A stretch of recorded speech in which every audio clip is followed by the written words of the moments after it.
Sorry, that's my new thing this week. My new thing this week is no sound. Good evening, I shall say again. Good evening, everybody. Welcome back to the Silmarillion Film Project. This is session number 28 of Season 6. And tonight, we are going to talk about the frame narrative, which I distinctly remember having this idea in like the very first session that we ever did, talking about, planning the story. And so tonight we finally, more or less, bring that to fruition. As there's still some things to be resolved.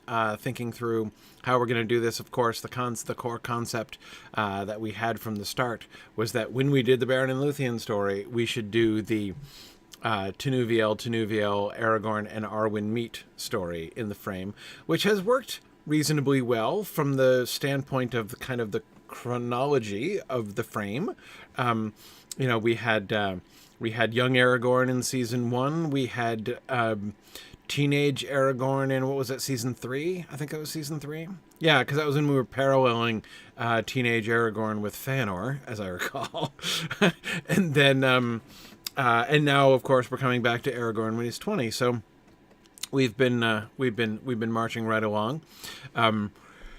Anyway, before we get going, some quick announcements here. We have a bunch of moots coming up, opportunities to get together and hang out. We've got Maple Moot coming soonest on May 20th in Toronto, our first ever Canadian moot. We have, of course, Myth Moot happening at the end of June 22nd to 25th, back in Leesburg, Virginia, at our traditional venue. And then in the fall, a bunch of moots already planned in the fall. Cascade Moot, our first ever moot in Portland, Oregon. Middle Moot, back to Middle Moot in Waterloo, Iowa on the 14th of October. And then New England Moot on the 23rd of October in Derry, New Hampshire, back up here near me. And then back to Denver, Mountain Moot. Gonna go back and hang out with Tony Mead again in Denver, Colorado on November 4th. We're also toying with the idea, since we've been doing a bunch of new moots that we've never done before. Toronto is new, Portland is new. We're also thinking of going to New Orleans, where we've never been before. We might do that this winter sometime, maybe December. No, we're not quite sure about that, but I think that might be fun. I don't know how many people we know in the New Orleans area, but we're fixing to find out. So we'll see. Anyway, lots of fun opportunities to hang out together here over the course of this of the rest of the year here. Also, want to make sure that everybody knows that the casting voting is open. So for the nominations are in, and people can cast their vote for whom they think should be cast as for the different roles that we have available here in season 6. So go to the casting poll for this to look at the season 6 nominations and cast your vote. Voting will be open there for a few weeks. Come back and talk. I'll come back to that again at the end here before we go. But let us talk about the frame. Yes, we have a different map here today. Look at this. It's the framed map, the Pauline Baines map.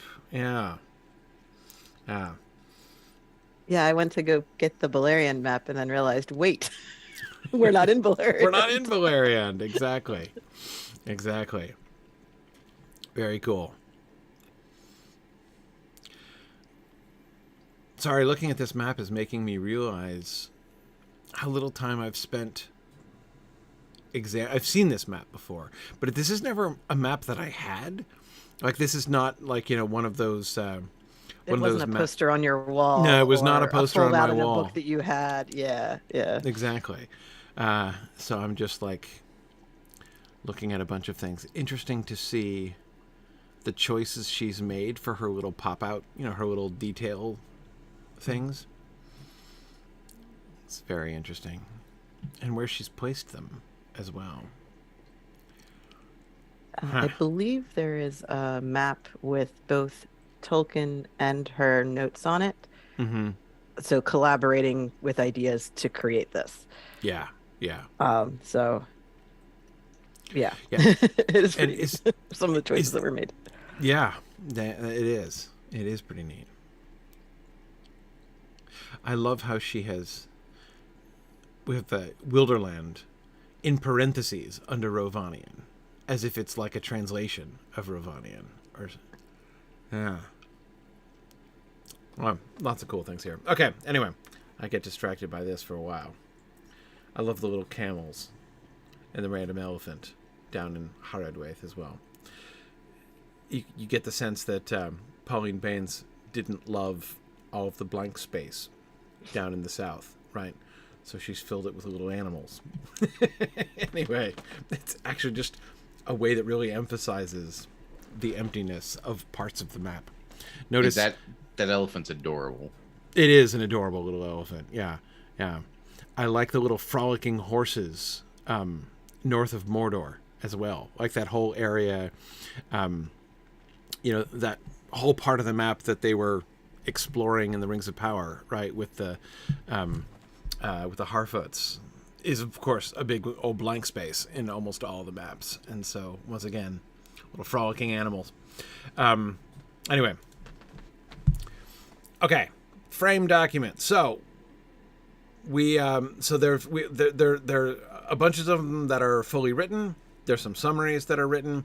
There are some that are less written that we're going to try to figure out here tonight. Let's talk about the overall sort of scope and approach of the frame narrative here. You guys chose to focus on Elrond, essentially, right? Because was the goal here not to play favorites between Aragorn and Arwen? Sort of. It was more of a default than a choice. Mm-hmm. Mm-hmm. If you will recall back when we were planning all of this, you had said something along the lines of, hey, wouldn't it be neat if we had both Aragorn and Arwen show up in like every single episode? To which I was like, no, that would not be neat. That would be terrible. And we're not doing that. So I said, okay, we'll do it like once. And when we sat down to plan it, it turned out there actually were more than one opportunities to put both of them in a frame. While still being a number less than 13. Right. So we did roughly half the episodes have both Aragorn and Arwen in the frame scenes, which I thought was closer to what you had in mind than my initial complete rejection of your idea. But in order to facilitate all of that, we needed a character who could go between them and be interacting with both of them. And the obvious choice for that was typically Elrond. In at least one episode, it is Gilraen. Gilraen, yeah, I was noticing that. Right. So like we've also the sons of Elrond, the brothers, they also go between the characters. Mm-hmm, so we had to use like, look, everyone in Rivendell can interact with Arwen and Aragorn in the same episode. So whoever the go-between is becomes the link for the for the scene. Right. But it did mean that we got an overarching Elrond story.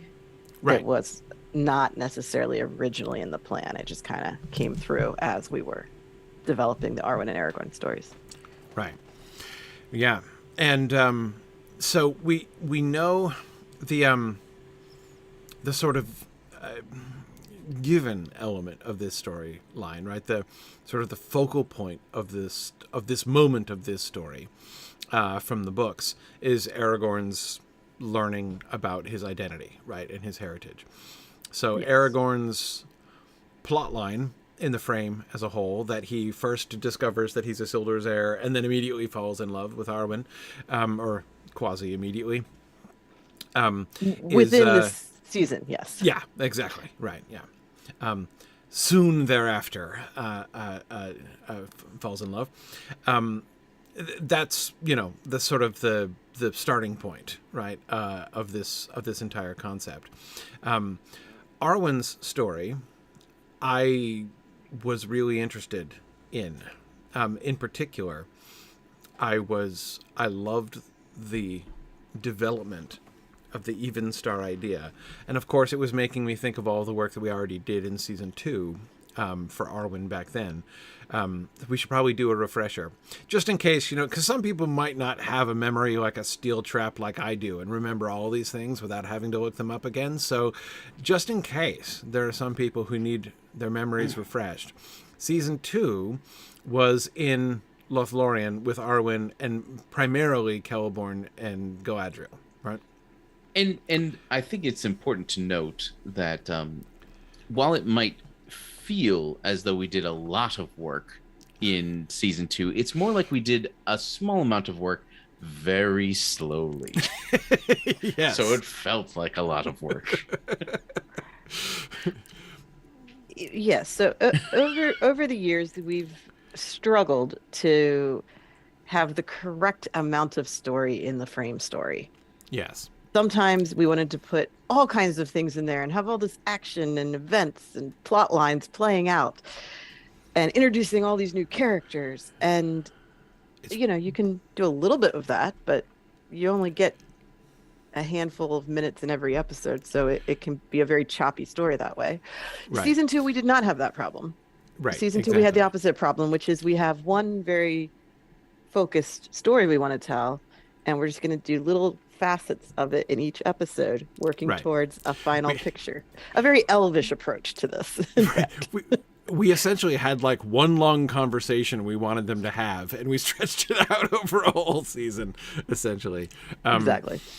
Yeah, because of course the conversation, the topic of remember this was season 2, so season 2 was from the Awakening of the Elves to the Darkening of Valinor. So it was all about the going to Valinor and then what happens in Valinor. So the main question that we had Arwen wrestling with, which I still love the concept of it. That Arwen is the one who is wrestling with the question of what is the destiny of elves? Like where are we supposed to be? Where is Elvenhome? Exactly. Is Elvenhome across the sea? Is that where we're supposed to be? Is that what we should be doing? Or is Elvenhome here in Middle-earth? What is our responsibility in Middle-earth? Are we just hanging out here until it's time to go?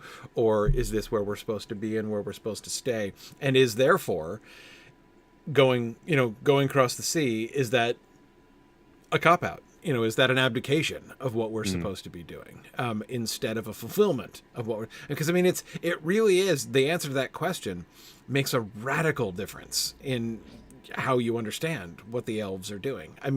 If there's almost no middle ground, right, between we're fulfilling our destiny or we're forsaking our calling and abandoning our destiny, there's no kind of in between there. Right. And so it's natural that she would be sort of wrestling with that. And of course, obviously, especially knowing where she's going to end up and the choice that she's going to end up making, it's a really important one.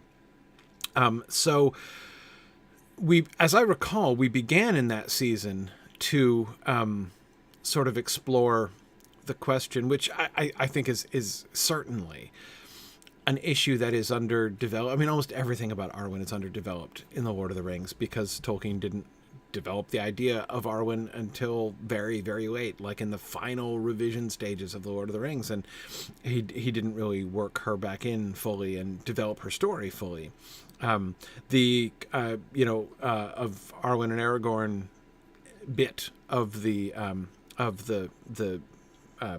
appendix is like the only time he really kind of got to sit down and sort of work through their story to some extent, because of course the appendices were written and put together years after the rest of the story had been written and sent off. So anyway, but the concept, Evenstar, she's called the Evenstar, right? And that is such a richly suggestive name, right? It connects her with Elendil. Sorry, not with Arendelle. I mean to say, yes, with Arendelle. It connects her with Arendelle, and which of course. So you've got the morning, the morning and evening, right? That there's play on that, right, between Gimli and Éomer, right, at the end of the Return of the King, right? You have chosen the evening, but I've given my love to the morning, says Gimli. And of course, the evening and morning star are the same, right? And of course, they're both Elendil, and the Silmaril, Arendil. which I did it again. What is wrong with me today? Holy cow! I really am getting old. They're both Arendil, and I don't even have the bad excuse of having like the name Elendil on the page in front of me that keeps suggesting it. It's not even. I don't know what's wrong. Anyway, both of them are Arendil, and both of them are the light of the Silmaril that Beren and Luthien are going to claim, right? So there's a sort of a lovely connection back here in the midst of all that.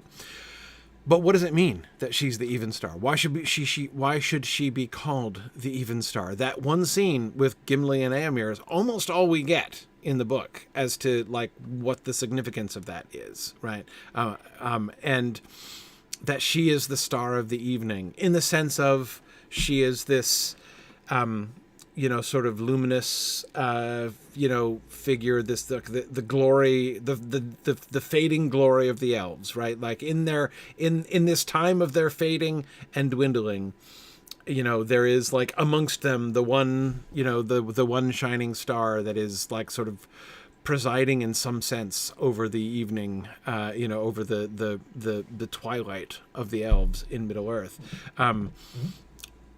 But in what sense exactly is she shining over them? Like just because she's real pretty,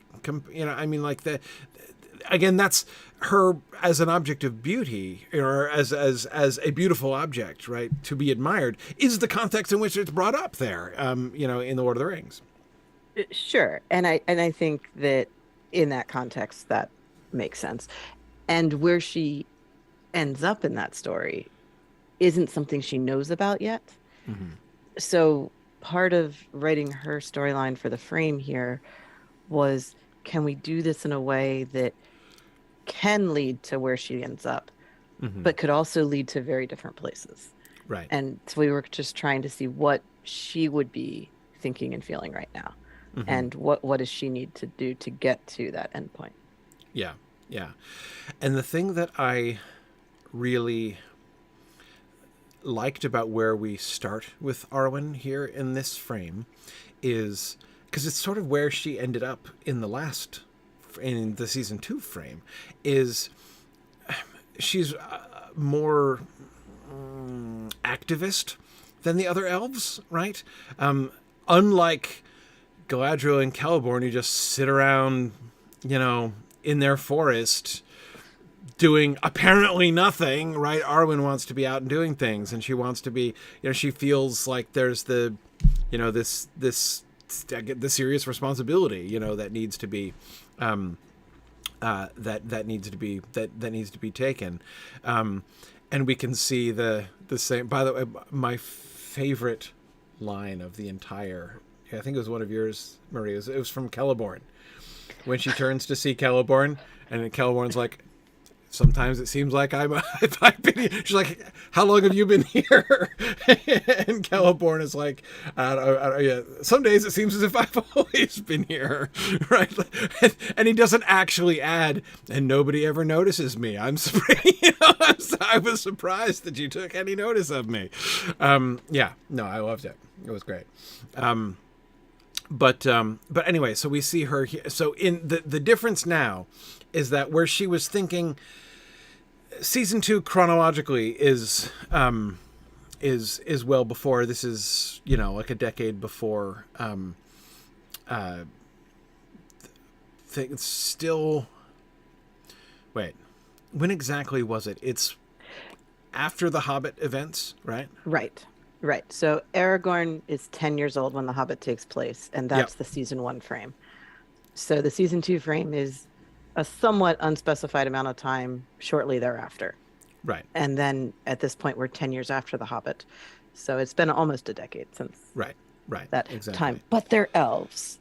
Which means it's been 15 minutes. Yeah, exactly. Yeah, or a year, but it shouldn't feel like it's been that long to them. And so that was part of the idea of returning to her where she was when we last saw her, as if nothing had really changed, was kind of important to maintain Lothlorien as this timeless place. Yeah. And it's really interesting how, so she is concerned about, So Sauron has returned to Mordor and has declared himself openly. This is like the current events, right? This is sort of the new thing. She's hearing this, she's concerned, and again, all of the, like, both first Celeborn and Galadriel, and then her dad are both like, yeah, well, this happens every few thousand years, it seems. Something like this comes along. Like, they don't seem to share her sense of the immediacy of the situation, right? Right. So she's young, right? Yeah. She's like the young elf. Like, you think about how youth activism happens. Right. And when, young people discover an issue that they care very deeply about, and then that's a real issue, like that deserves real legitimate concern. Absolutely. But it's the most important. How is everybody not right? How can anyone else live knowing that this is happening and not doing anything about it? Well, one must live. Yes. And it isn't that, Galadriel and Celeborn or her dad are like downplaying it and saying it doesn't matter, isn't a big deal. No.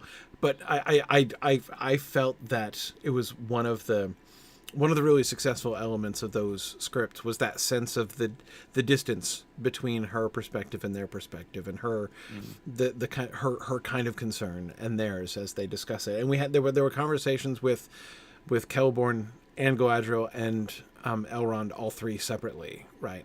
Sort of reflecting this to some extent.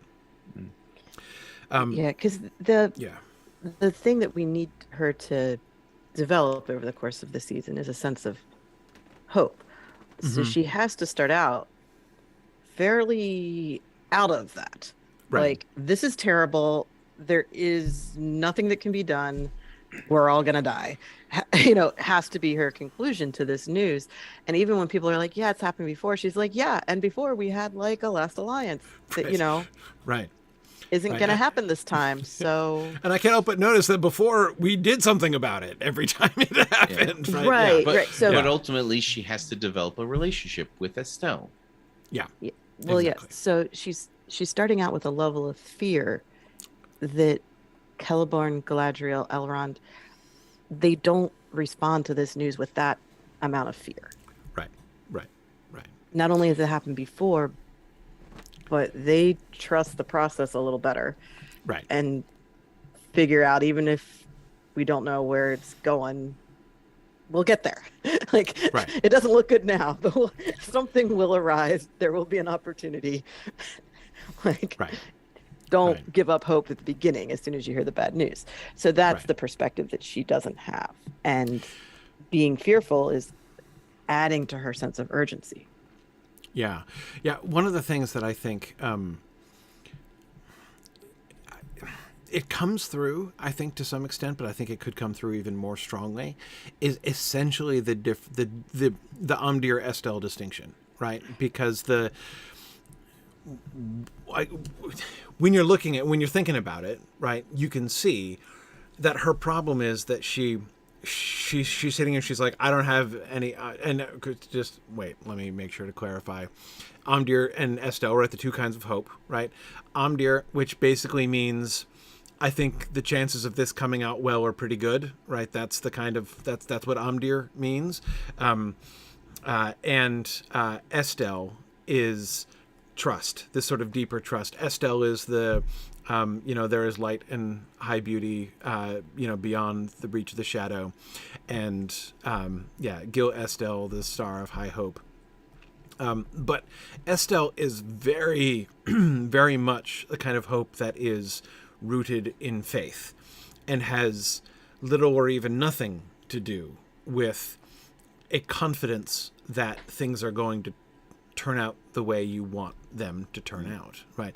That moment of Sam looking at the star, his response to that is to lie down next to Frodo and go to sleep. Not because he's like, I now am 100% confident that nothing bad is going to come to us. That would be Amdir, right? Or I now feel sure we're gonna everything's going to be fine, right? He's No, not sure we have everything's gonna already be fine. succeeded. Yeah. No, he is he trusts, right? He trusts that I think the simplest articulation of Estelle is Galadriel's statement that what should be shall be. Like the confidence that what should be shall be. And who knows what that's going to be. Or again, to use the vocabulary of Sam and Frodo, Sam especially, on the stairs of Cirith Ungol, right? He doesn't know whether it's going to be a happy ending story or a sad ending story. A sad ending story is one that does not fulfill any Amdir that the characters have, right? Anyway, so Arwen, when confronted with the rise of Sauron, looking around and assessing the strength of the elves to resist him, she's like, my Amdir is low.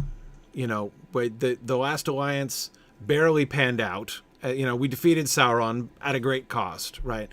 So that was a success, though again, hardly like an easy win or something like that. And yet now, here he's back again. He's gaining in strength again, gathering all of his former allies and everything. It's clear, so Sauron is back like as bad as ever, and we have nothing like the resources that we had before. And so from a pure Amdir perspective, it looks really bad. And that's where she's coming from, right? So that distinction of I don't have hope. I don't have Amdir hope, right? And it's not that anyone is there is like an aggressive lack of cheering her up when it comes to this, like Celeborn and Galadriel and Elrond. Nobody is like, buck up, Arwen. It might, it's not as bad as it looks. And they're like, oh yeah, no, it's pretty bad. Yeah, no, it's a very small chance of victory. Yeah, no, you're right. Yep, no, we can't really rely. Last Alliance isn't going to happen again. She's like, maybe we could do it again. No, can't do the Last Alliance again. All right, that was a one-off. No, I don't see any path forward. Right, like it's there's no strategy here to overthrow Sauron, and then she seems to be perplexed that they're not more bothered about this, because none of the three of them seem to be bothered. I have found myself having that very conversation with my wife, who did not grow up steeped in this mindset, where like she'll be very concerned about something that's happening, and like, yeah, it's not great. Like, right, but we'll figure something out. Right. Yeah. I don't have to know that that success is on the horizon to yes. To feel the Estelle. Yes. Yeah, exactly. So anyway, I can definitely see how that is happening within Arwen's story, within Arwen's conversation. I think maybe hitting the Amdir versus Estelle point a little bit harder might be good, because it was missable. Well, at least I thought it was. Right. In scenes that are only 2, 3, 4 pages long, it is it's hard to not include everything that should be Absolutely. there. So I agree that the Amdir thing is important to understand as a distinction of Estelle, because she's kind of upset that they don't have a plan, but they're all saying there's time for a plan to develop. Like, we're not panicking because it's not the moment of truth yet. Like, we're in early stages here. We have to see how this is going to play out. Yes. So, and that's something that she's just not as willing to do because she's worried. Right. Absolutely. And so another element, the idea of there being hope in men, right? Again, not Amdir, but Estelle. So what does that mean exactly? And one of the things I think that means, and again, I don't know that this needs to be stated out explicitly, but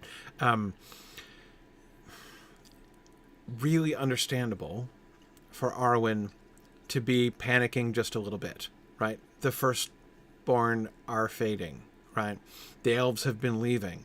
Even if 100% of the elves remaining in Middle-earth were to get together and try to oppose Sauron, we wouldn't be strong enough to do it anymore. And most of them aren't. Most of them are getting on the boats and leaving, right? That's their reaction to it. And again, we've already explored that with her and her kind of not being of that mindset. But more than the question is, okay, so if that's the case, the coming of the Dominion of Men, this is apparently part of the plan, right?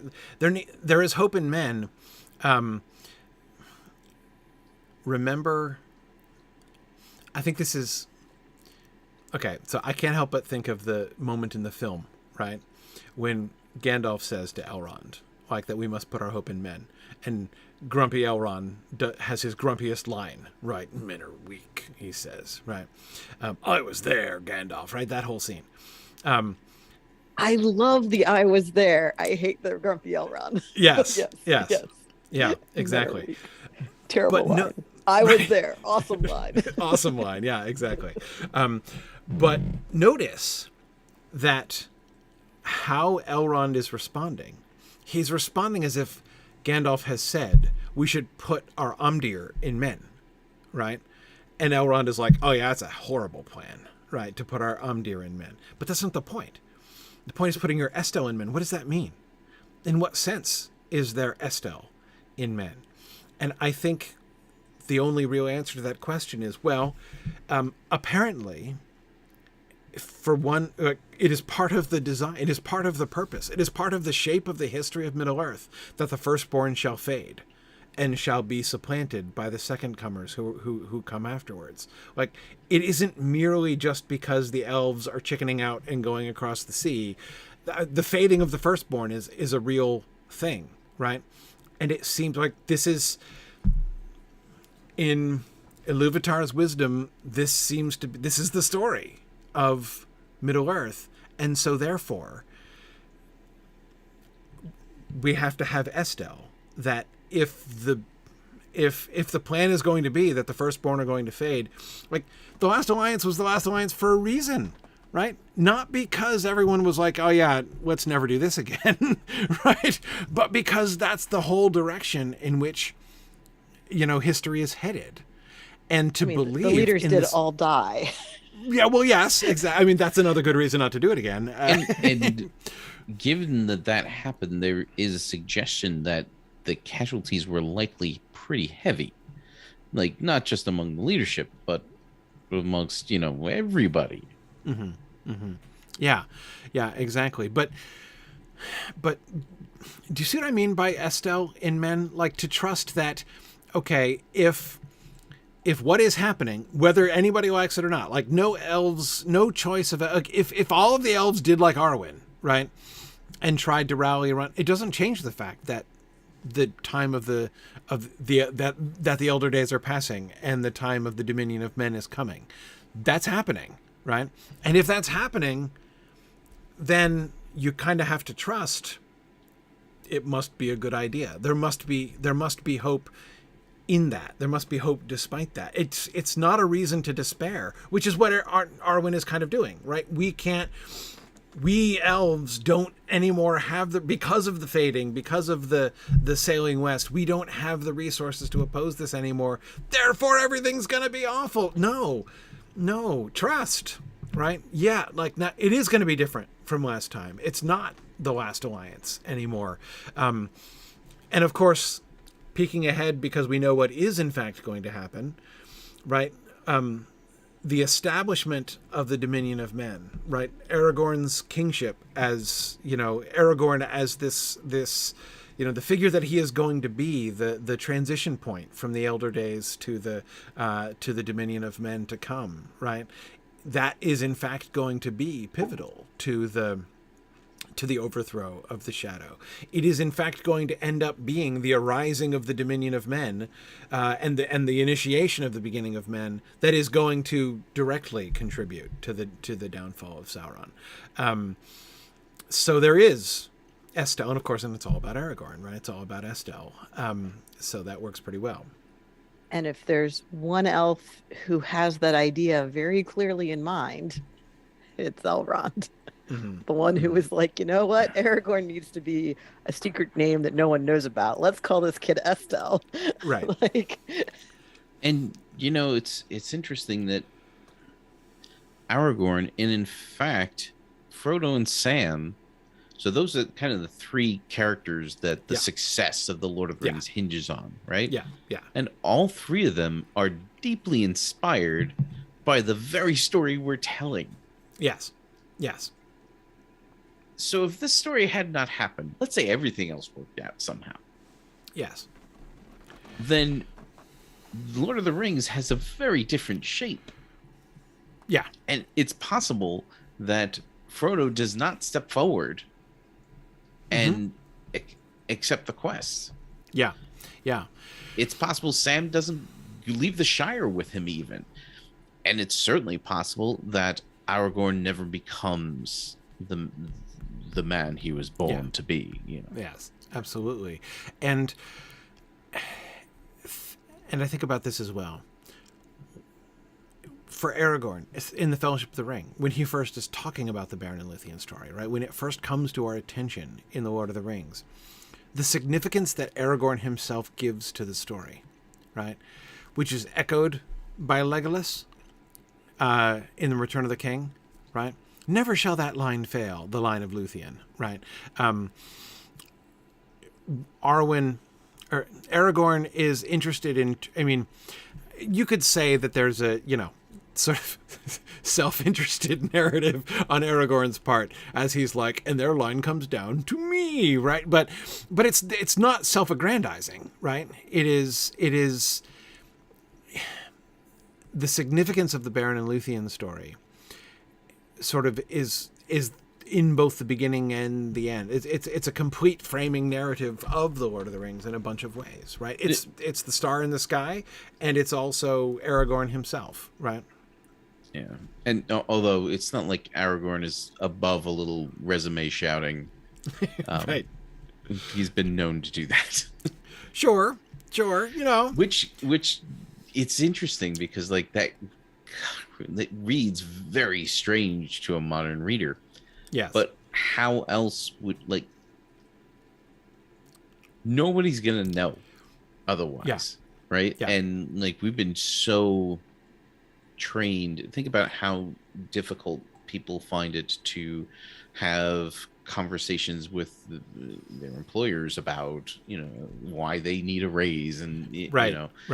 And that feels like that's kind of been imposed on us by society, and so maybe a little bit of resume shouting isn't the worst thing ever. Well, yeah, I mean, goodness, you compare Aragorn's resume shouting to somebody like Beowulf's, right? I mean, it's a thing. It's the thing you do. Like, humility way overrated as far as Beowulf is concerned. But it's not even about humility. Like, that's not even the question. He's explaining who he is. They need to know who he is, right? And he's not going to be shy about telling them who he is. It's not like they can look him up on Facebook, right. Like exactly. How else are people going to know about your mighty deeds if you don't tell them? If you don't tell them about exactly, yeah. Right. Of course, I'm thinking of when you're talking about resume shouting by Aragorn. The will you aid me or thwart me, choose swiftly moment is my favorite of them, right? When he gives his when he really pulls his resume out of his pocket and smacks Amdir across the face with it, right? Yes. But anyway, thinking about the relationship, and this is a good segue into one of the other things that I wanted to talk about before we get into sort of the details of the frame or the structure of the frame, is more about the relationship between the two stories, right? The thing that makes this such an attractive frame for this story is the connection, and connection on several levels. Nick, as you're suggesting, not just the parallel, right? Beren meets Luthien, Aragorn meets Arwen, obvious resonance and explicit connections made, so let's do them both at once. But even the ways in which there are some, Nick, as you were implying, almost causal relationships between the older story and the newer story, right? Sam says, it's the same story. It's the same story. They're still in that story. They're still in the same story. Yeah, exactly. And so that's what's sort of interesting here, right? How does the story of the frame connect with the central themes, the central ideas of the frame story, this frame story, the way that we're telling it here, connect with the central themes of season 6. They don't have to be identical exactly, right? It's not like we have to say, like, okay, whatever the theme is of the season, those are the same ideas that need to be worked out in the frame narrative. But here, because the links are already, I mean, like, take by contrast, last season was Gandalf was that last season? That was last season, right? So season 5, right? Gandalf in Harad has no direct link to the Dagor Bragollach, right? I mean, there isn't that same exact linear connection. We don't have continuity of characters or a parallel situation, that's right. Just like that. There were none of those kinds of connections. And so in some ways that kind of left us freer to play with some picking up on some similar kind of themes or scenarios. Here, the closeness of similarity between the two of them makes it more complicated in some ways, more challenging. Yeah, because hitting the beats similarly, becomes an issue. And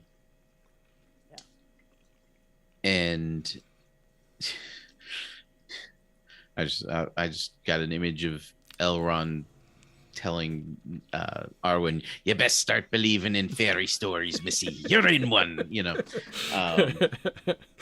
But essentially, the deeper the connection between the frame and the main story, the more difficult it is, because it can feel a little heavy-handed. It can feel like you're trying to pigeonhole these moments in to fit the other story. And so that there was definitely a challenge that we were working through in a lot of these situations, and especially given the fact that the sort of number one recurring theme of season 6 has been escape, right? Yes.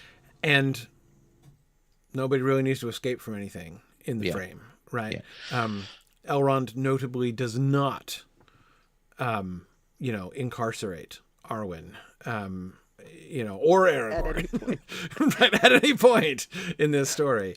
The realization that these characters needed to gain, however, is something that gets picked up by the main story, and it's one of the reasons why I think it's really good that we kind of ended the season. I don't know if we ended it exactly, but pretty much one of the last scenes we get of the season is going to be Maedhros realizing and taking hope, gaining Estelle from the actions of Beren and Luthien, just as the characters in our story are gaining that same Estelle. Yes. In our frame story, actually. Right. No, that makes sense.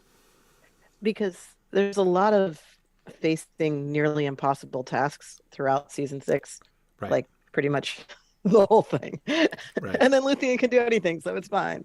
But the challenges in the frame are written at a much smaller level.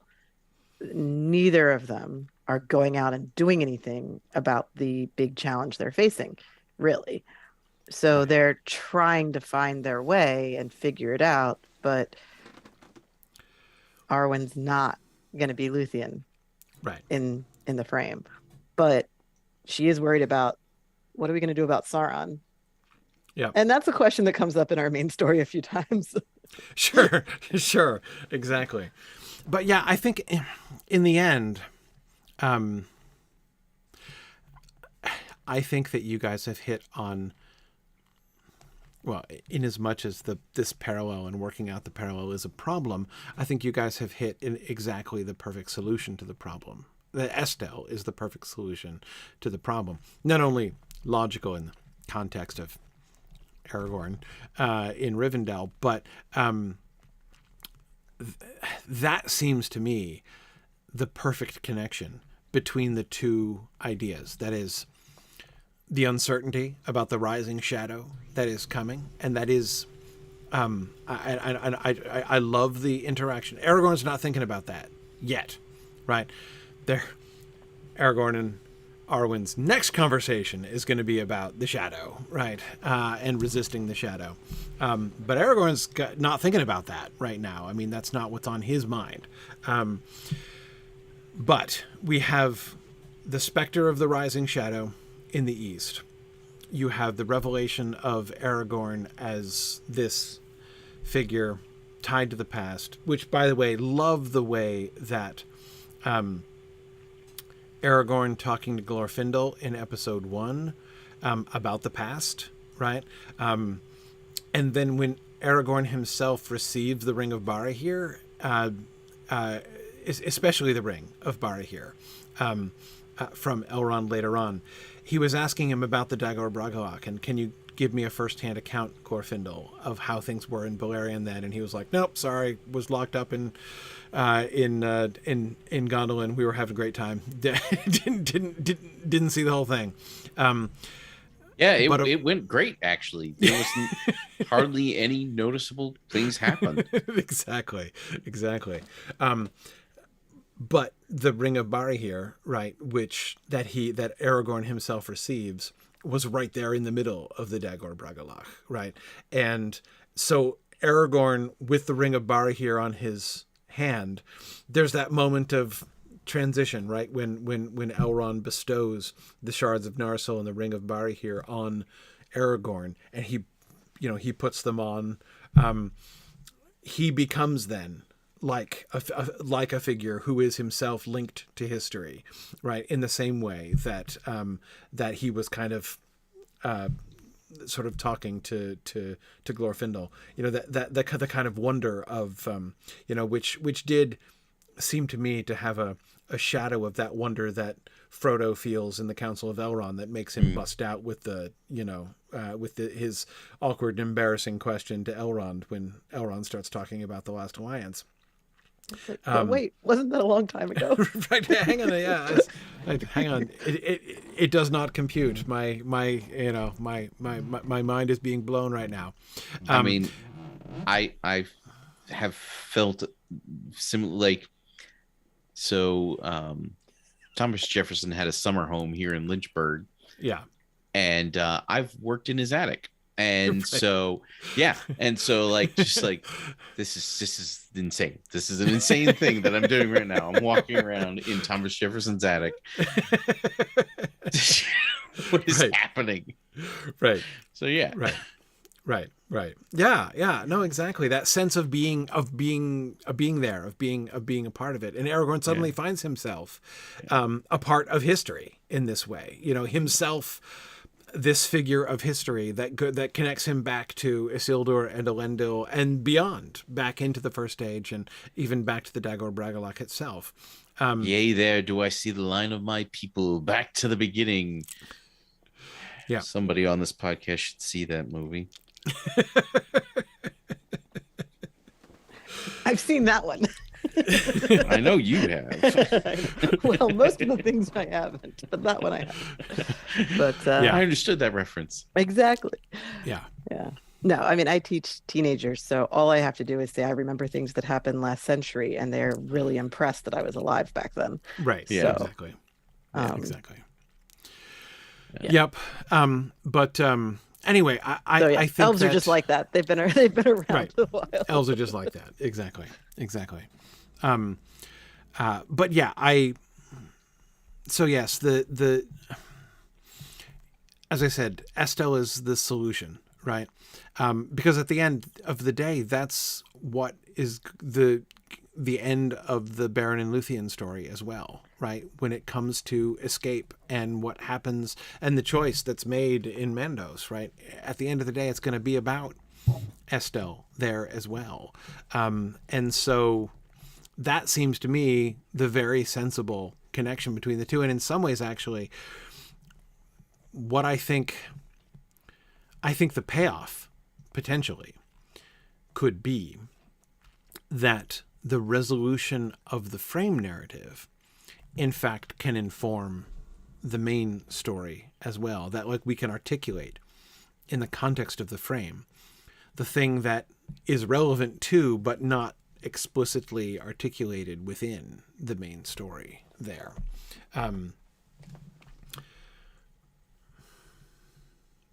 Yeah. Anyway. Yeah. Yeah. I see. You can carry on lobbying, Nick. It's good. It's good. Sorry, Nick is in the chat is lobbying for the 13th Warrior as an adaptation of Beowulf would be a good topic for Other Minds and Hands. Yeah, no, I hear you. I hear you. I figured getting the people on my side might Right. It will happen. It's true. I still haven't seen the movie, so that's it.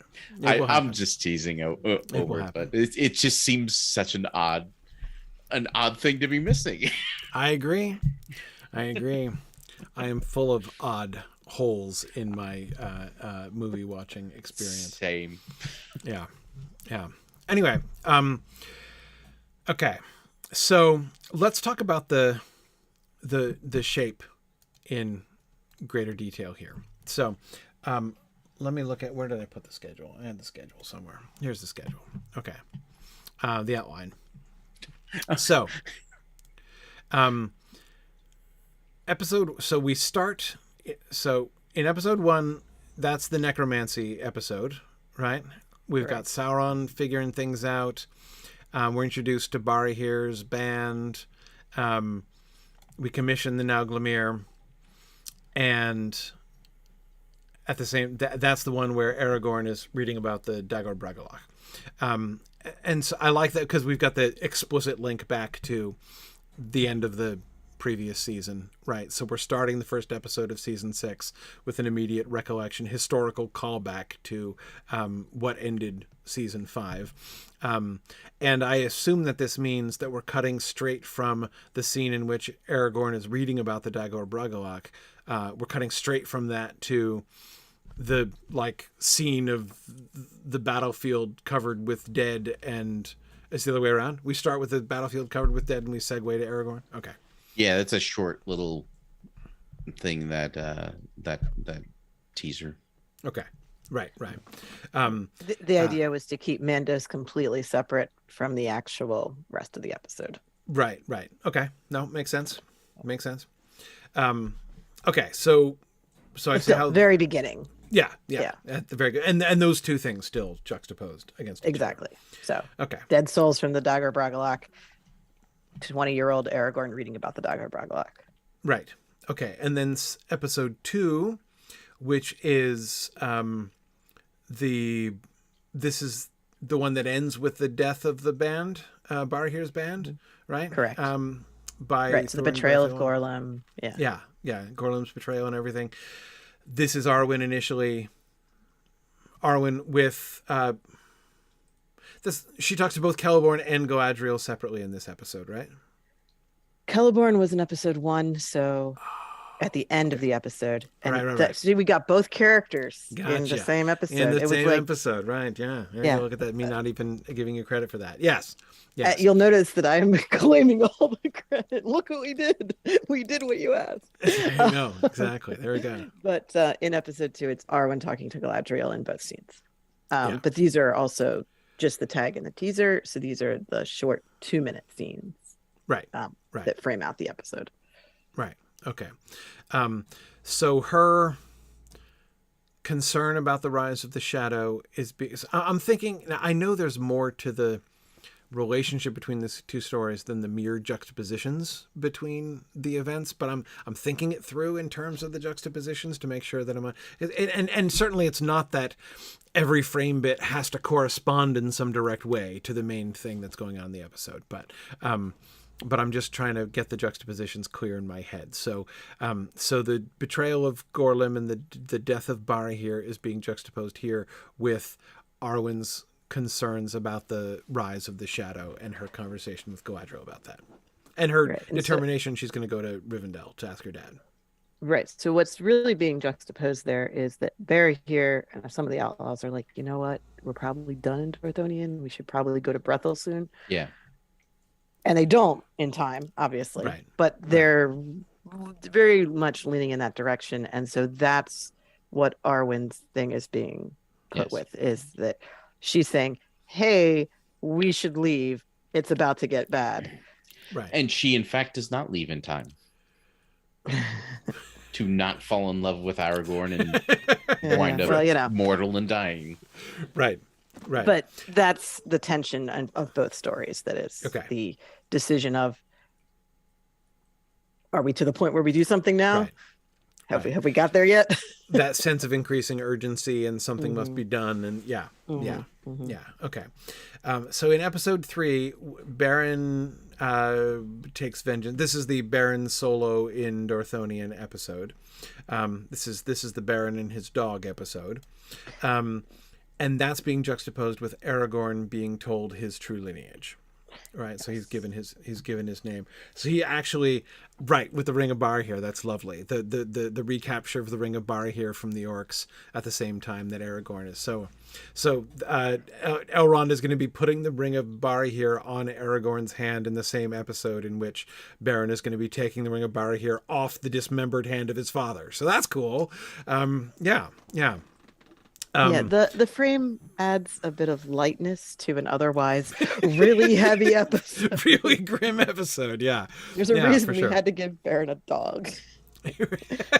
Right. Your entire family just got killed, but look, there's a dog. But the dog still lives. Yes. Yeah. Yes. No, I like that, and of course, again, that's apart from just lightness, it also. There's some real hope that brings in, right? To show the long-term destiny, that this is, things look fairly grim for Beren at this point, but, we have this little spoiler in the frame that things are going to work out because look, thousands of years later, that ring is still being handed down. So something's going to happen. Something's going to happen.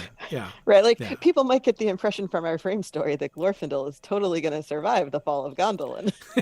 True. He's there in Rivendell. So he must be just fine. Yep. Oh, wow. Yes. What a, Wait, yes. But didn't he, that's a plot hole. That's exactly. Yeah.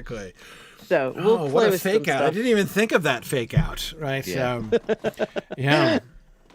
But yes, the idea is that if we're going to have Elrond tell Aragorn, here's this really important relic from the past, it helps if we know the importance of at least one of the items that are being discussed there. Yeah. We've heard the name of Narsil before, but the scepter of Anu Minus is literally just a name at this point in the story. Like, we don't even know what kingdom that's referring to. Right. Absolutely. Okay, so then in our big Tenuviel episode, we don't have the meeting of Aragorn and Arwen. That was obvious. That struck me very clearly as a very deliberate choice there, not to have those two things line up as they might have done. So tell me about instead what you were hoping to accomplish in the frame, sort of juxtaposed with the meeting of Beren and Luthien. Right. So we wanted to delay the meeting of Aragorn and Arwen so that it would feel like it was calling back to a thing the audience already knew, rather than something that they had seen 2 seconds ago on screen. Like we needed a little bit of distance. Yeah. But instead, we are working both Aragorn and Arwen into this frame story. Mm-hmm. So now they're both in Rivendell, and they responding to the things that they had introduced already. So Aragorn's now dealing with the fallout of this news that was just shared with him. Like, oh no, my whole life was a lie. And I thought I was some nobody who could just do whatever I wanted. And now I found out that I'm actually on a pedestal and people look up to me. And I've been being like this thoughtless jerk the whole time because I never knew. Kind of is his dilemma that he's going through right here. Not entirely that, but I kind of loved that, like, oh, so that's why those Dunedain treated me so weird back back when I was a kid. Yes. Yes. I thought they were strangely deferential. It makes sense to me why Hamilcar trucked into the woods and died for me. Right. That's terrible. Right. So he has guilt and if I'd known I would have done this differently. So the whole "why didn't you tell me" thing is he's got a little bit of a anger about that, because you think usually you don't like wait until someone's grown up to mention like, so hey, you're adopted, or like, oh hey, that person you thought was your parent isn't, like you don't just bring that on people at that stage typically. I mean, if you're being a thoughtful one thing that is being demonstrated through the frame here, though, is how these two people are kind of being driven at each other by fate, in the same way that Beren and Luthien are. There are elements that they don't quite have control over, that are not, which isn't quite, they have agency, of course, but there are elements of their story that are pushing them towards their eventual meeting. Right. And this is the place where I mean, it's on the summary here that Elrond and Arwen are talking about what it means to be the Even Star. Right. Right. Yeah. So tell me more about that. Yeah. So the idea here is that neither Aragorn nor Arwen are accepting the lessons that are being handed on in this episode at all. Right. So Arwen is trying to figure out, well, what does it mean to be the Even Star of my people? And clearly that means I should be a leader and keep them safe and save them from whatever disaster is coming and like be proactive here. And Elrond is more like, well, Even Star, evening, end of an age. That's how these things work. And she's like, okay, yeah, sure, Dad, whatever. Like, so she hears him, but doesn't really buy into his viewpoint. And so that conversation's not over. And Gilraen is definitely going to regret what she does here, is trying to connect Aragorn to his heritage, tries to bring in the Lay of Luthien and the importance of his heritage and what it means to be a Dunedain, essentially. Right. And she tells him to think about Beren, right? Kind of, yeah. Which kind of backfires on her later. It does. And also, Aragorn's takeaway is, well, Thingol was a terrible king. Right. Like, he's not even connecting to the heritage part. He's like, oh no, it's my job to be a king and I don't know how, and I'm going to be a terrible one. Right. So they're having important, meaningful conversations with parental figures, but it is definitely not on the same page. And this is, of course, an episode that ends with Thingol saying, well, I was going to say, you should go on this quest and grab a Silmaril if you want to marry my daughter. So speaking of conversations with parents that don't go well. Exactly. Well, and that's the obvious juxtaposition. Like, we can't, the parallel between Aragorn and Beren is, or the parallel between Arwen and Luthien is explicit and a no-brainer, right? The parallel between Beren and Aragorn is almost equally obvious and perfectly comfortable. The parallel between Thingol and Elrond is way less comfortable, right? And way less simple. And we can't avoid the parallel, right? And here it's going to be a screaming parallel, right? Because we're probably going to be cutting straight from, Doriath, and we're, from Thingol and Doriath and Beren walking out on his quest to like, come, daughter, let us have a conversation about your future, right?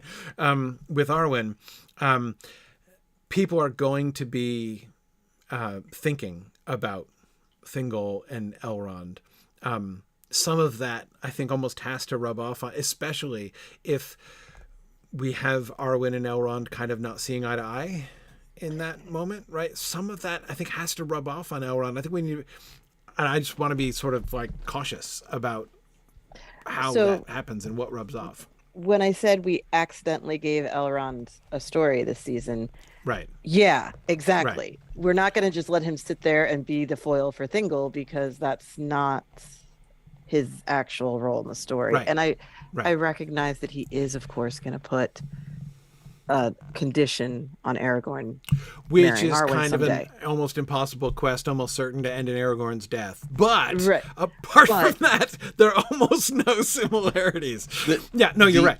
You're right. The difference is that Elrond actually thinks that Aragorn has a shot at doing the thing, whereas and is going to be cheering for him. Right. And whereas Thingol very explicitly has no expectation that Beren's ever going to be seen again with or without a Silmaril. Yeah. And that was what is the plan then? Like, what is the goal? How are we going to defeat Sauron? We can't just sit here and wait for him to kill us all. Right. Elrond recognizes this. He knows that Arwen's not going to accept a let's just find out answer. So over the course of the season, he tells her more and more things, and he sets up some little opportunities for her to see things and observe them herself. And she's very much onto him, but goes along with it and is like, okay, Dad, let's talk about this. So finally, towards the end of the season, they sit down and talk, and he tells her explicitly, look, we're going to need men in this fight against Sauron, and the men need a leader. And if we can restore the kingship in Gondor, that'll go a long way towards confronting Sauron. Yeah. So telling this kid, by the way, you're heir of Isildur and you're heir of that throne, here's the trappings of your house, here's a quest to go on, go out into the wild and prove yourself. Like, Elrond is putting a path in front of Aragorn, saying, here's a thing you can do with your life. Right. Rather than saying, you have to achieve this in order to get the thing you really wanted. And this is where we got Elrond as chess master. And, I think we had a discussion a while back about, who in Middle-earth is Sauron's equal in intellect. Mm-hmm. And I think the only two answers that we got as far as this point in history goes is Elrond and perhaps Galadriel. Yeah, like Galadriel's is certainly approaching a match for him in like power or will. Yes. But for intellect, you're going to Elrond. Yep, agreed. And they both are very elvish in the let's just preserve things the way they are. We've got these rings. Mm-hmm. I've got Rivendell. You've got Lothlorien. Yep. Like, they're very together on that. Galadriel is with Elrond on there's going to be a new kingship in Gondor thing, and I'm going to help facilitate. I mean, she sets up Aragorn and Arwen in a way that Elrond wasn't going to do. So she does her side of it to show that she's part of this plan for the future as well. Yeah, absolutely. Yeah, no, I love how on the one hand there is a strong superficial, like you can construct, as I was just kind of semi-jokingly doing, make a parallel between what Thingol does and what Elrond does. The laying of the condition of, marrying the immortal daughter, and have it be an impossible quest, almost certainly to end in his death. But of course, the differences really are very superficial there. At the heart of it, the thing that Thingol sends Beren to do is, from Thingol's perspective, fundamentally selfish, right? Like, bring me a Silmaril, like bring me a treasure which is going to cause all kinds of problems, right? Like that, it's as Melian's, this is a really, really, really bad so like the thing that he has him do, of course, and ironically, the thing which is a really selfish and horrible thing for Thingol to do turns out to be the thing that leads to Gil Estelle and great good comes of it, obviously, because this is Tolkien and that's how things while work. Still being evil. While still be exactly, but no thanks to Thingol. But no thanks to Thingol, exactly. Whereas Elrond, there is both in how he sets up Aragorn and like the path that he sets Aragorn on a path not towards execution but towards self-sacrifice, right? And he himself, essentially, like the situation that he creates, whereas Thingol creates a situation where basically one way or the other, one of us is definitely screwed, or possibly both of us, right? As an outcome of these things. Elrond sets Aragorn on a path where one of us is going to sacrifice themselves, and if you succeed, it's going to be me, right? And if you don't succeed, it's going to be you, or it's going to be both of us, probably, right? But again, there's so many superficial parallels, and yet the heart and spirit of it is completely opposite between the two of them. And I really like that. At the end of the day, Elrond has been Aragorn's father. Yes. And that's, I mean, yes, he fostered all the heirs of the Dunedain in Rivendell, so that's like nothing new. Right. But Aragorn was the first one with a dead father and a dead grandfather. Right. None of the other ones had that situation. So they all had a father figure who was a relative. So Elrond could be involved, but he didn't have to like be the dad. And we've shown him as a tutor and as someone who gives advice and who tries to set Aragorn on a path. Like he's very much trying to be his father. Right. So it's a lot different than Thingol going, men, I don't like them, get out. Right. Like, who's this guy I didn't invite to the party? Whereas Elrond genuinely cares about Aragorn, and that's been clear for a long time. Yeah, for sure. So, yeah. Okay. So the contrast then, the fun contrast between, in specific, I'm thinking that back to specifically the end of episode 4, right?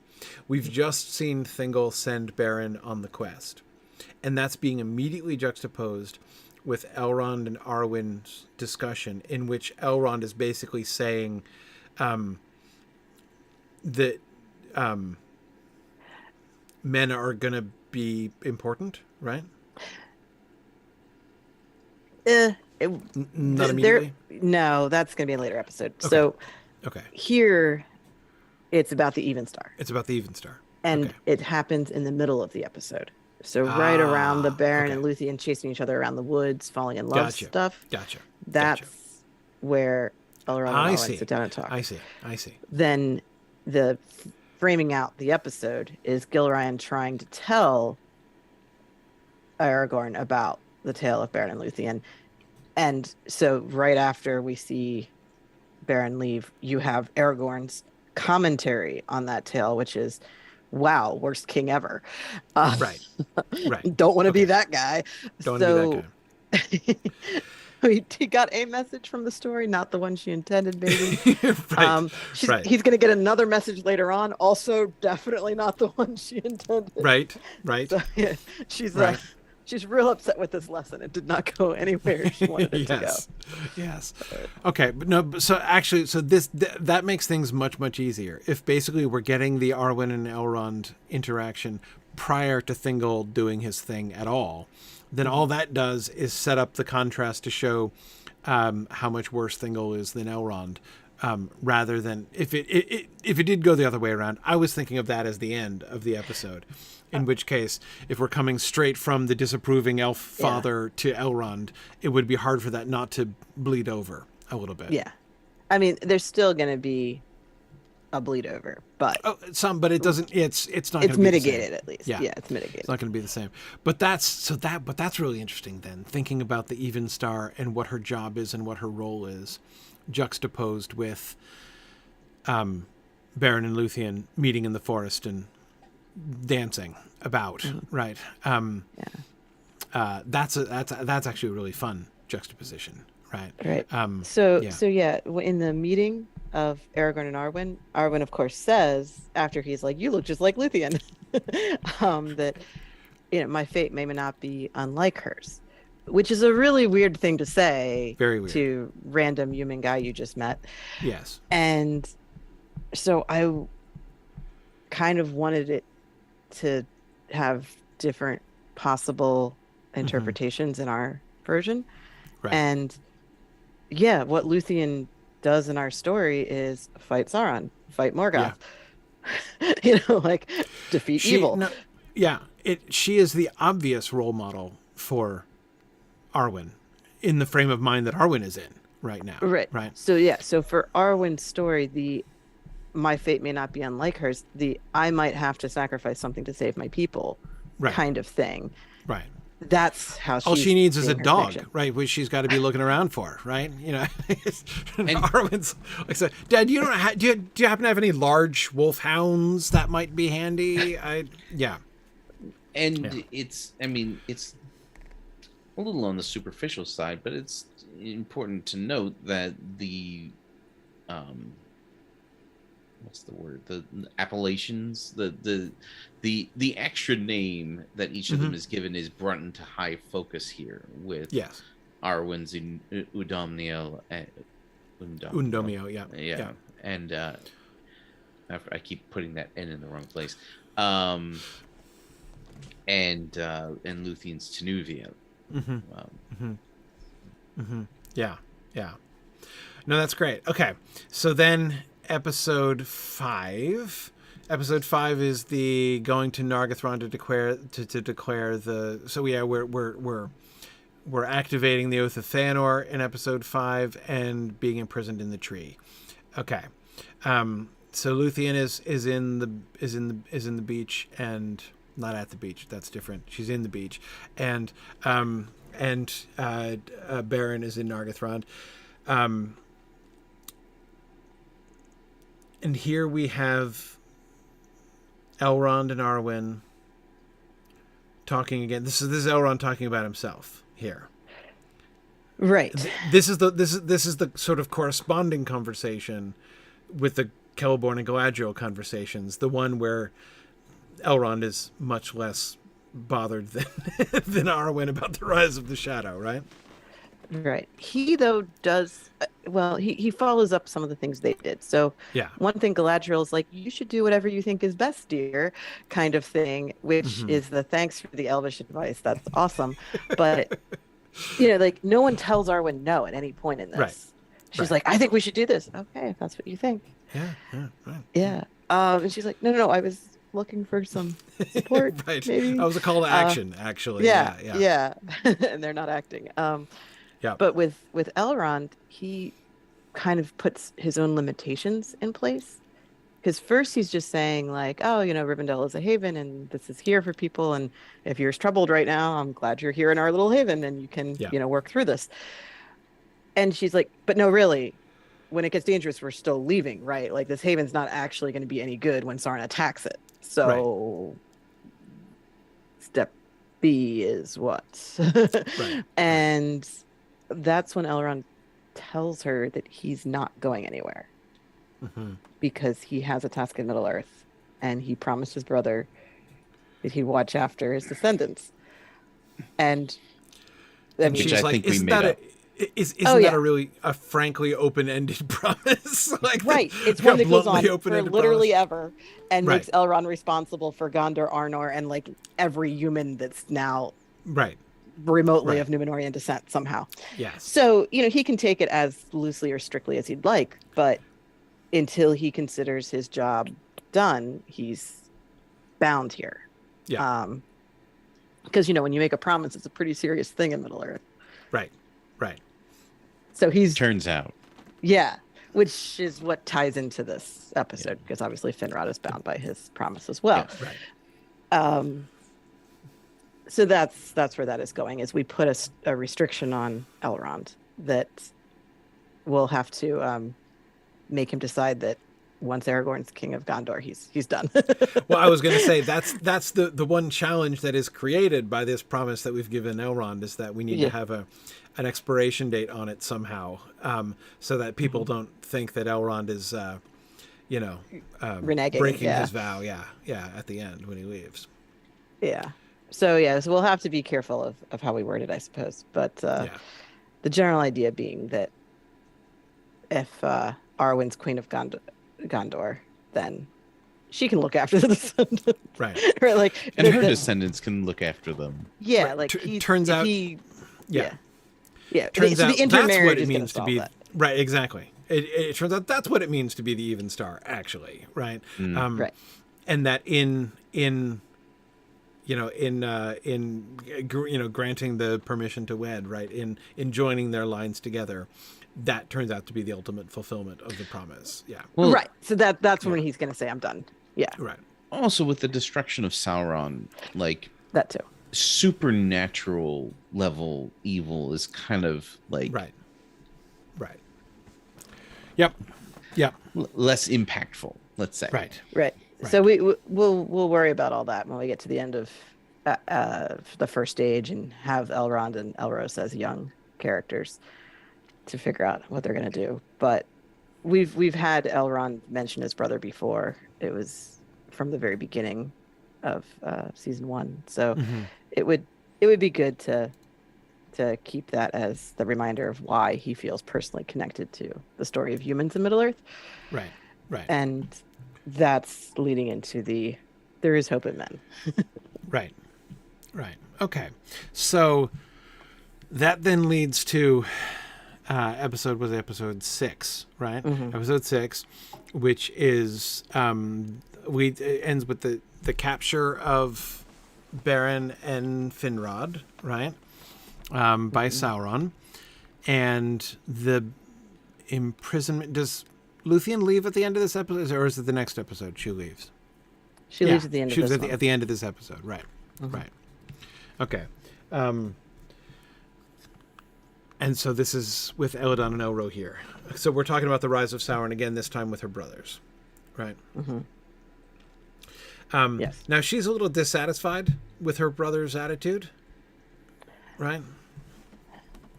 She considers them short-sighted because, right. her argument to this point has been, why does no one want to do anything?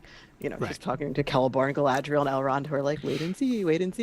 So and here these guys are doing things all the time. Right. Sure. So they're 100% behind the let's go kill some orcs. If there's more orcs, we'll kill more of them.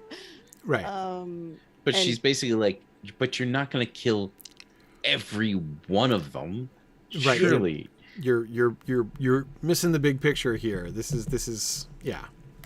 Right. Yeah. So her frustration ends up going in both directions. The people who are just, we're going to fight on the ground day to day.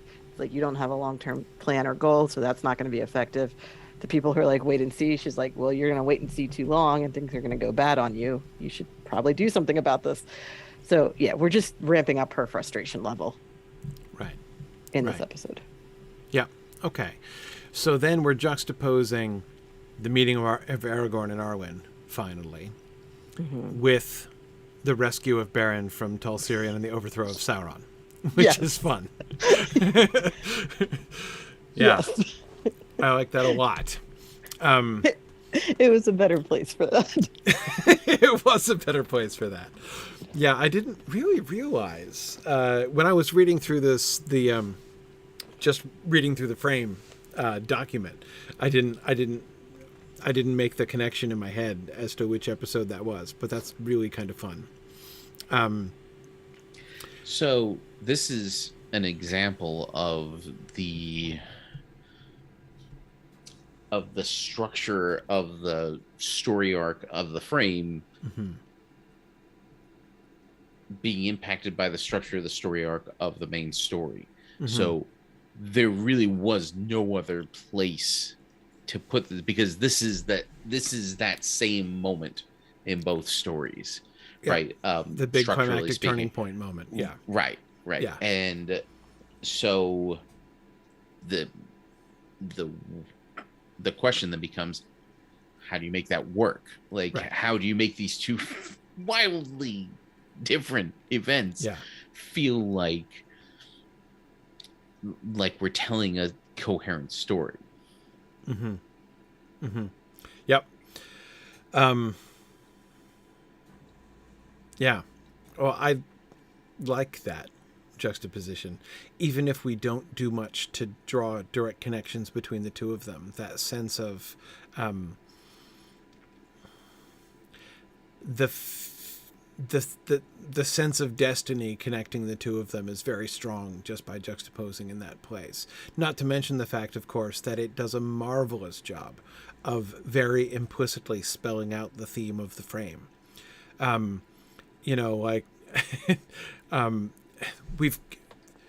She's all worried about the rise of Sauron. We show Sauron overthrown, right?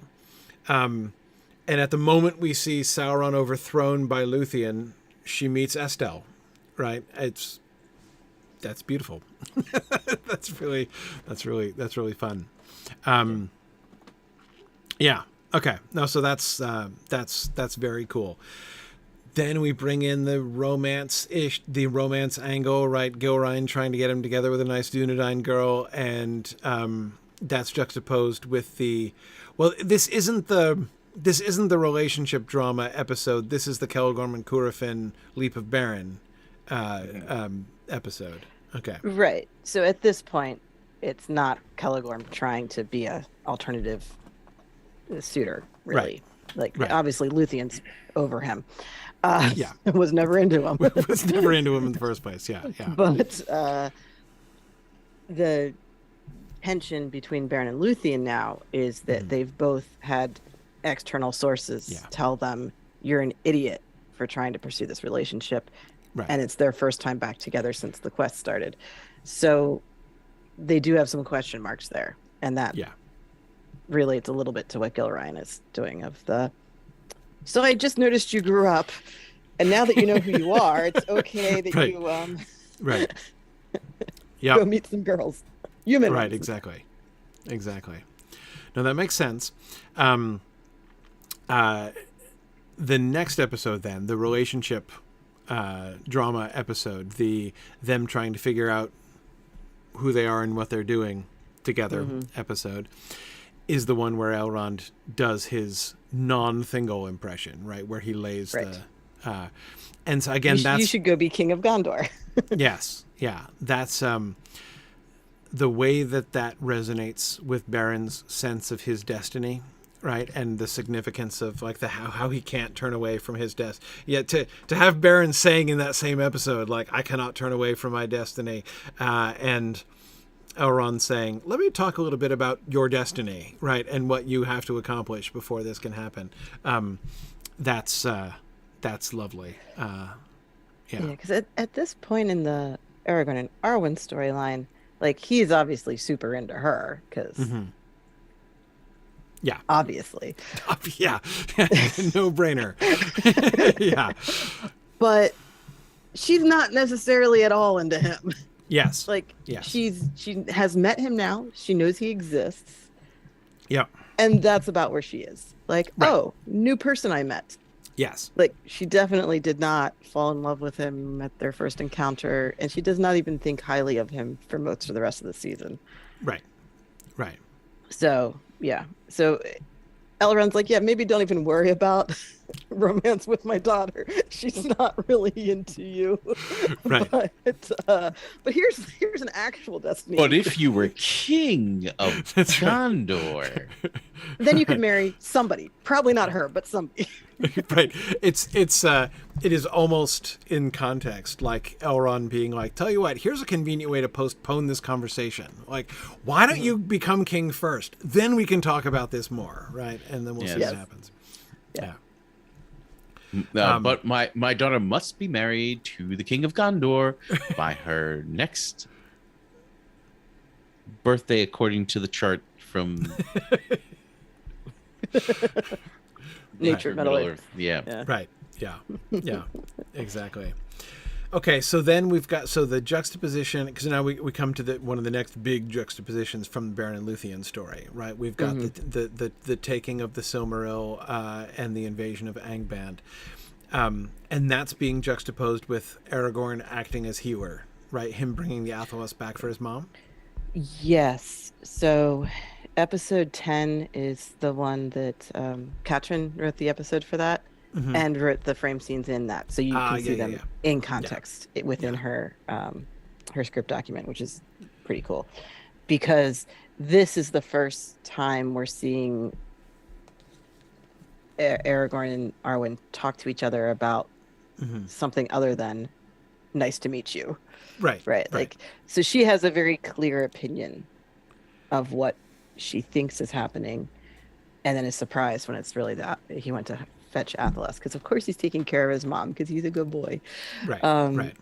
And that realization on her part of like, oh, there's more to him than I thought. And it's very clear that Elrond set her up for that. Because Elrond's like, why don't you go sit with Gilraen this afternoon? She doesn't have anybody around. Right. Except for the person that I clearly know is around. Yeah. Who will definitely be coming back at some point in this afternoon. Like, right. He's not setting him like trying to set them up. I was going to say, not like that. What's his plan there?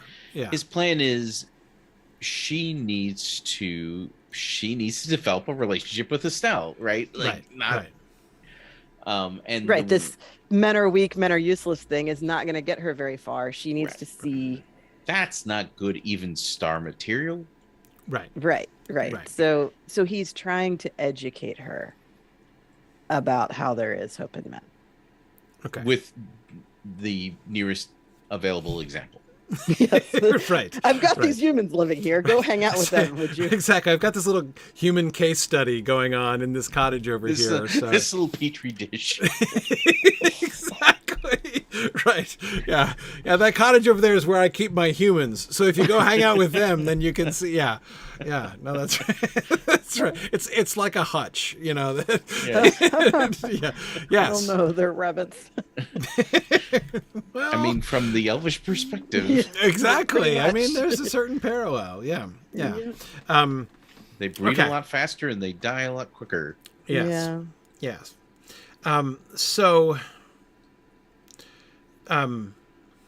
But I'm thinking again. I'm thinking about juxtapositions here, right? So, Beren fleeing Angband with the Silmaril in his hand is being juxtaposed to Aragorn returning with the Athelas, isn't it?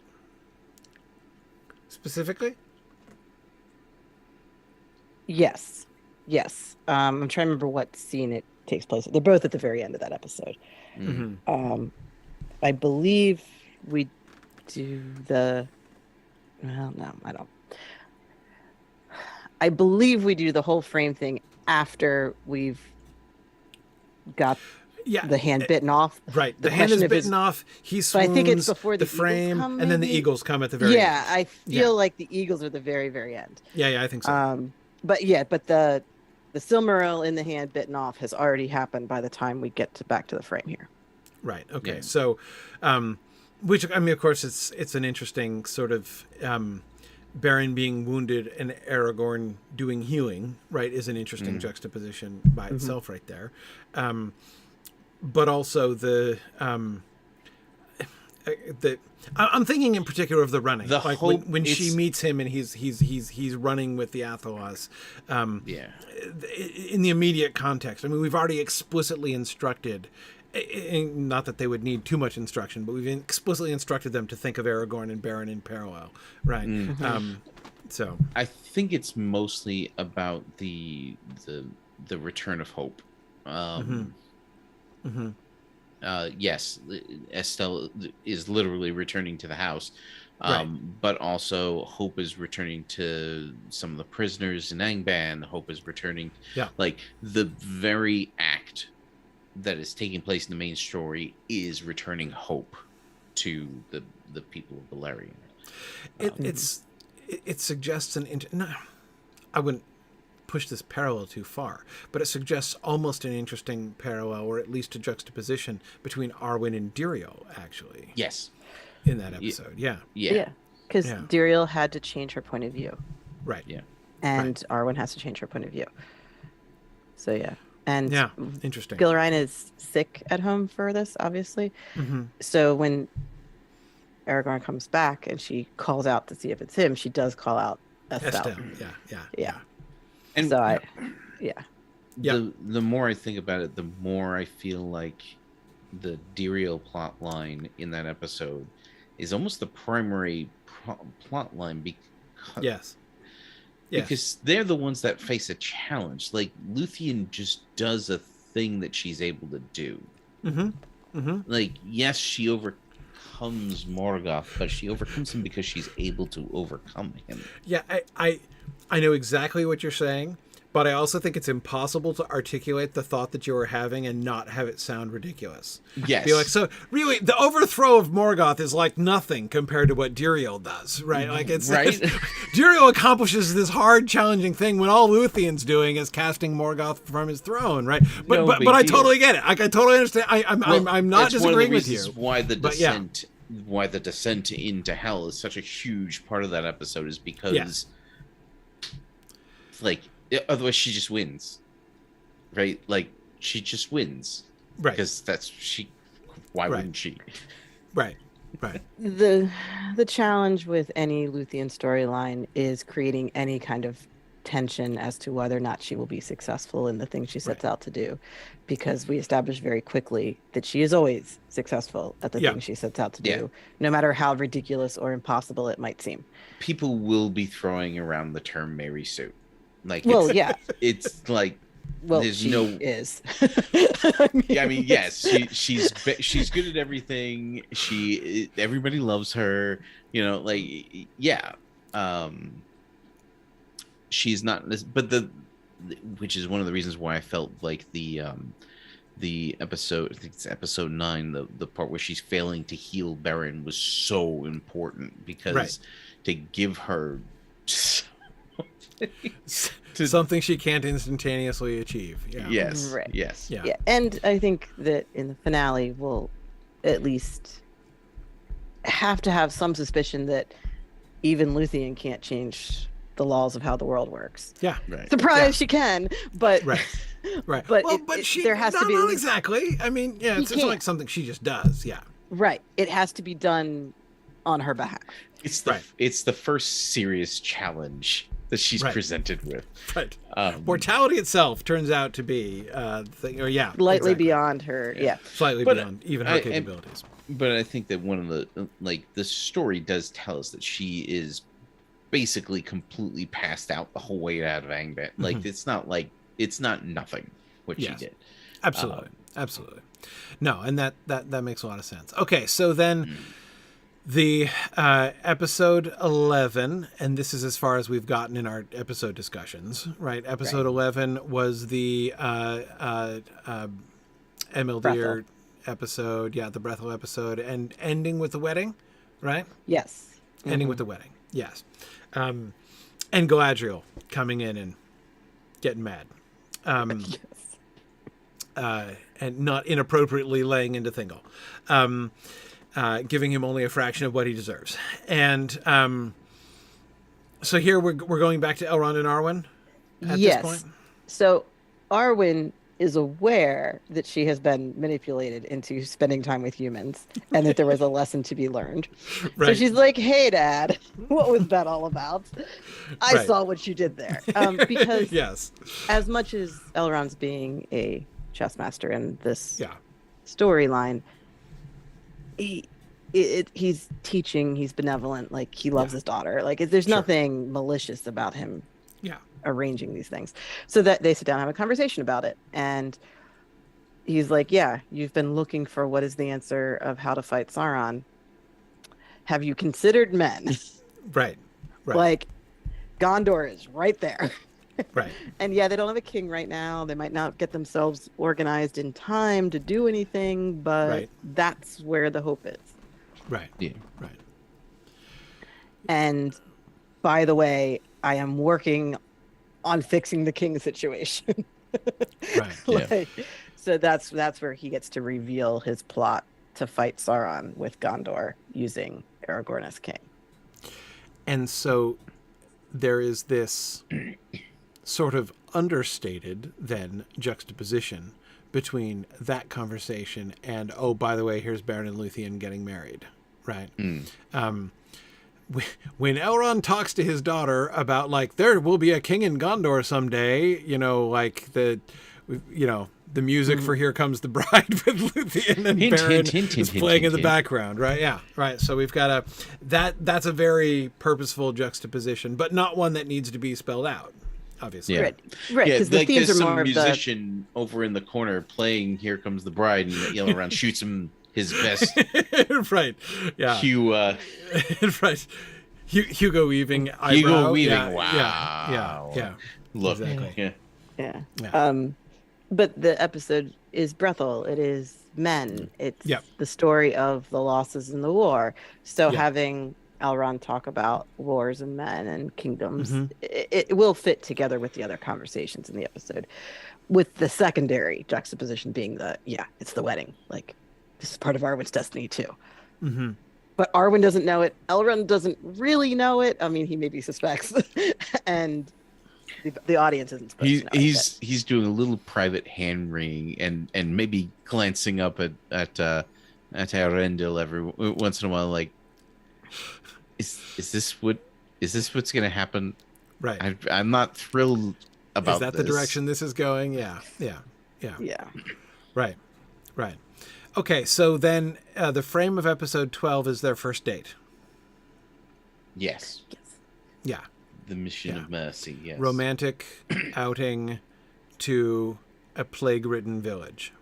Yes, Because Aragorn knows how to show a girl a good time. Right? Yes. Yeah. It's her idea, I think. It's her idea, yeah. Yes. Yeah, so she's like, hey, you want to come to this village with me and help cure diseases? Right. You seem into that. This time, Aragorn knows who he is and why people react to him the way they do, or at least the older folks. Right. Like, essentially, like, it's like the worst kept secret of all time, his identity. But at least among the Dunedain, yeah. Right. Yeah. They all know, but the younger people haven't been told, because, like, let's not tell people who don't already know. Right. Like, right. Yep. But if they're older than him, they know. Yeah.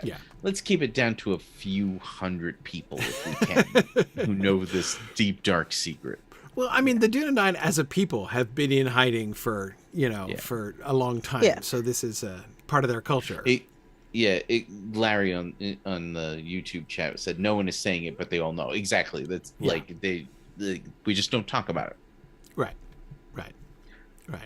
But the difference is they know that he knows now. Is it clear to them? They know that he knows I don't think that they so. know. No. Okay. He does not. He doesn't reveal the fact that he knows. That they know. Right. What he knows. Exactly. Yes.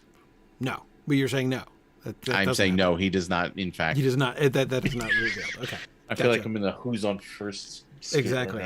I think we made Marie's picture freeze by that whole exchange. Yeah. Yes. I think we just broke Marie's internet with that. Oh, there she goes.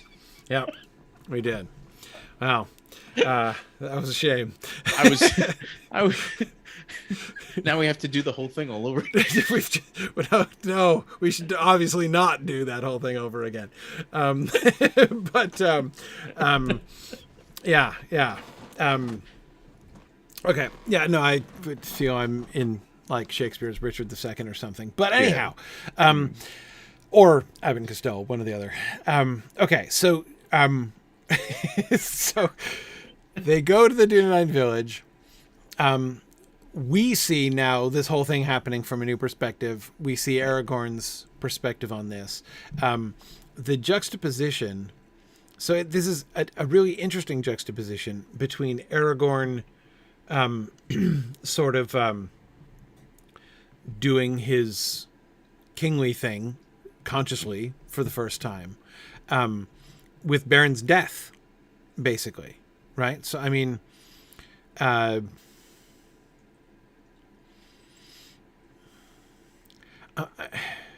Yeah, I'm trying to think of like actual things that are going to be brought into, things that are going to be actually brought into juxtaposition here. Right. So Beren dying, and Luthien sitting next to him, right, looking down at him, is going to be juxtaposed against like Aragorn and Arwen together looking down on a sick person. I mean, like it's going to be that kind of situation, isn't it? So essentially, I think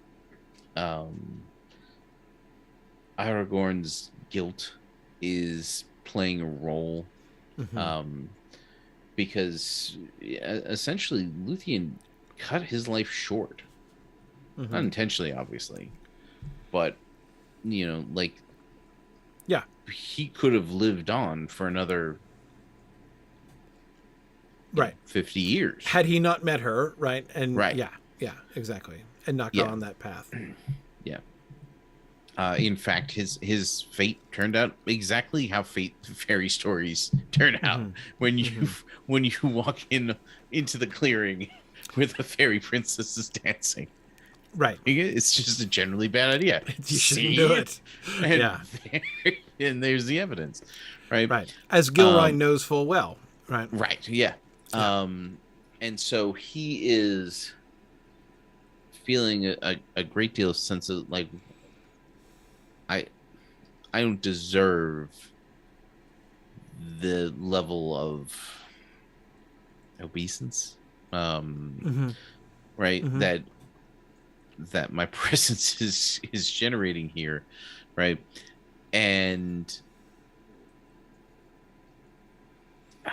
I think there's also something. It has something to do with what Huan says when he dies as well, if I recall. Right.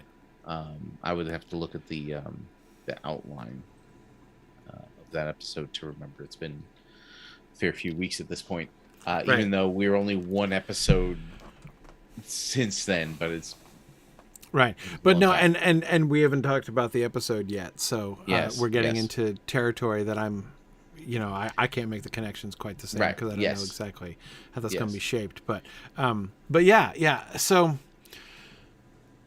for Aragorn, also, Beren hands off the Ring of Barahir, so to speak. Yes. In episode 12. He intentionally, in Ilana's script, he intentionally does so. Okay. Right. Is that, am I remembering? No, right? I was just commenting on using the phrase "handing off" in connection to Beren. Oh, to the missing hand. Yeah. Yeah. Exactly. Yeah. When Beren does handoffs, he really does handoffs. But anyways, hey, Murray, do you you okay? Things all right down there? Yeah. Okay. So do you recall, because there is a connection between the last words of Huan.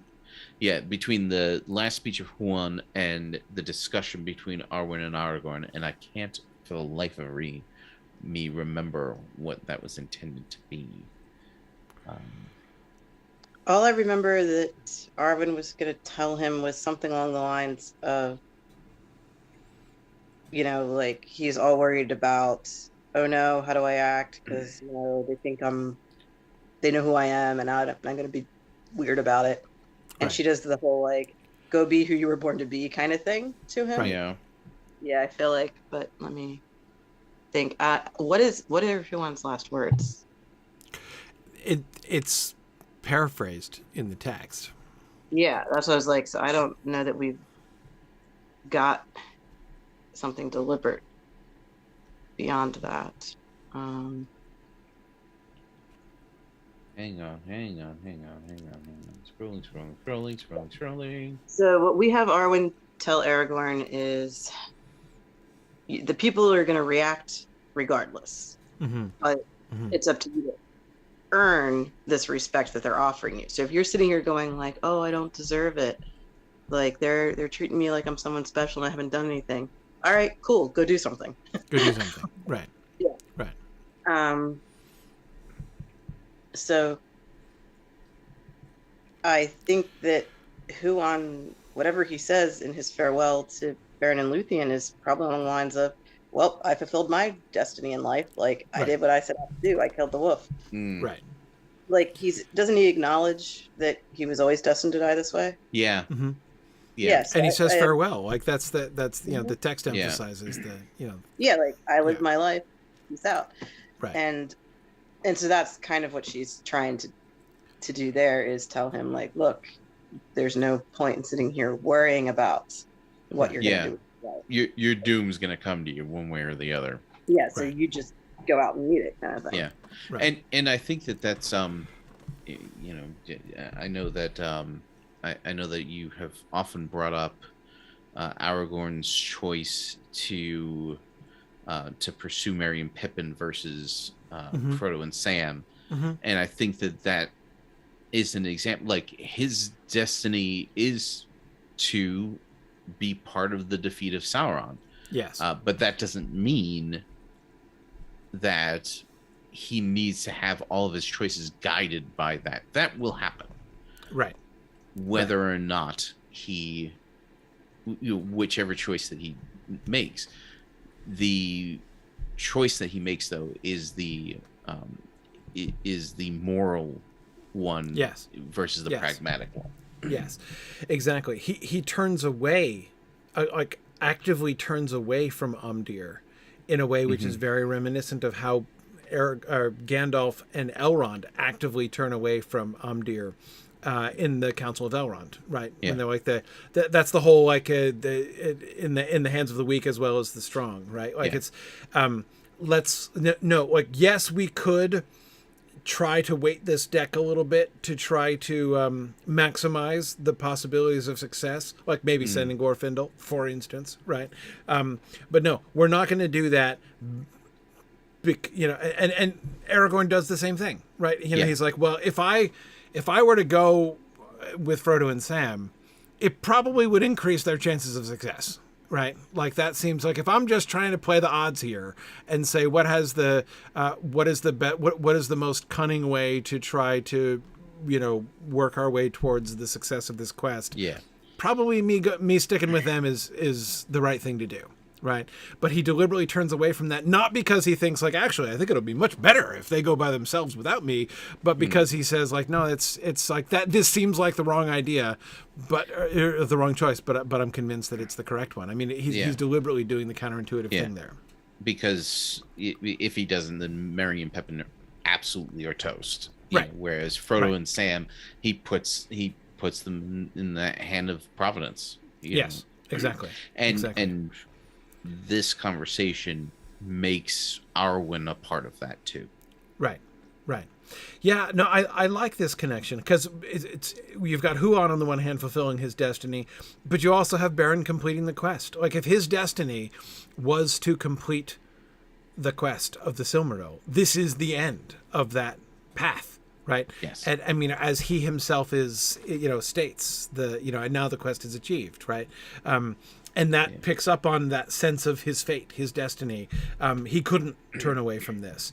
And the text emphasizes that when they hear about that the wolf is coming, right? And Beren has that like, well, okay. So, it was almost this sense of like he almost got out of it. Thingol relenting, he got away with it, yes. Right, almost enabled him to get away with it, without actually fulfilling the whole quest. But clearly he's got to do it. So Beren fulfilling the quest, which means his death. And Huon fulfilling the quest, which means his death, right? And so this idea, I like not only how we have this idea of Aragorn, you have to fulfill your destiny also, but the fact that with the other two destinies in the main episode, fulfilling their destiny meant death, right? Meant self-sacrifice, and Aragorn's may too. Like that's the direction his destiny is pointing at that point. It's a eucatastrophe that Aragorn does not, and of course that's in the end where he's going to do, right? Like his big speech after the Battle of Pelennor Field, like, so the next plan, let's all go and die at the Black Gate, because that's what obviously should happen next, right? So he doesn't die, in fact, but that's not his fault. Like he tries all he can, right? Because conventional wisdom says that he at best retakes Osgiliath, Yes. consolidates Yep. the power of the West, Yep. then considers an assault on the Black Gate. Like that's that he falls back to conventional strong places and defends them as best he can, right? Yeah. Right. Yeah. Right. Yeah. Right. Exactly. But he's been trained by Elrond and Right. Gandalf his Yes. entire life.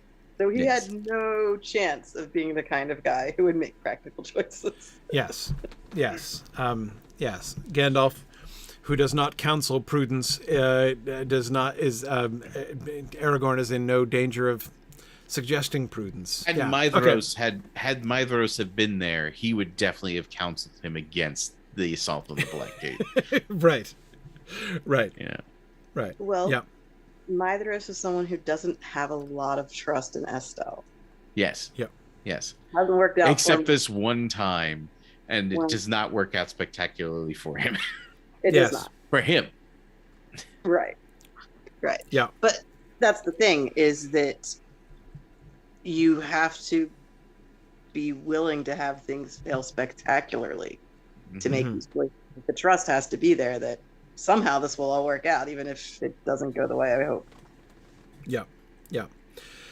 Okay, so the last episode, which it's hard because I know very little about how the last episode is going to go, but we have the juxtaposition of the Mandos situation and the whole resurrection circumstance with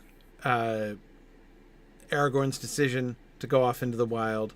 Does this happen in a conversation with Arwen? That's what we need to figure out. Okay, So that's what we need to figure out.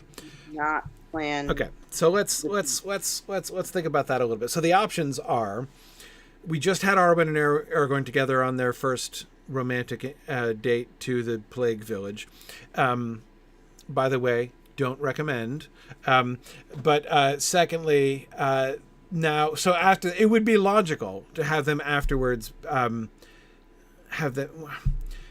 Not only would it be logical, it seems hard to get around that. Like, are we really going to end the frame with them just never, them never Yeah. talking to each other again and him just leaving without saying goodbye, So it would make sense to have both of them involved, but they each Yeah. have to have resolution to their storyline. Yeah. So Yeah. he has to be like, you are absolutely right, Arwen. I should go do the thing, fulfill my destiny. And Yeah. that means I should stop sitting in Rivendell and being safe. I need to go out into the wild and Yeah. do things. Yeah. So he's going to leave Rivendell Yeah. somewhere in this. But, like, does he talk to Elrond? Does he talk to his mother? Like, we didn't really get into Yeah. how they Yeah. bring the other characters in.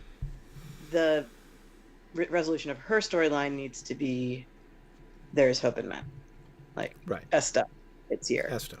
That's the point. So, like, she's going to stop with the let's all run away to Valinor storyline. Yeah. Okay. So Elrond has to be involved too, because he's the only one who makes sense as an interlocutor for her for that conversation, right? Right. Because she's not had that conversation with anybody else in Rivendell, so it has to be Elrond. It would make sense. So what about something like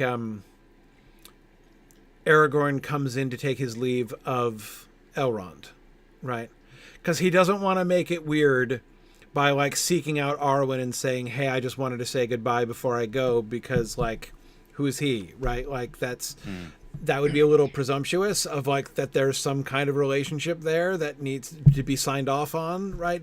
Which he feels, but he may get that she doesn't. So, but if she's there with Elrond when he comes in to take his leave of Elrond, right?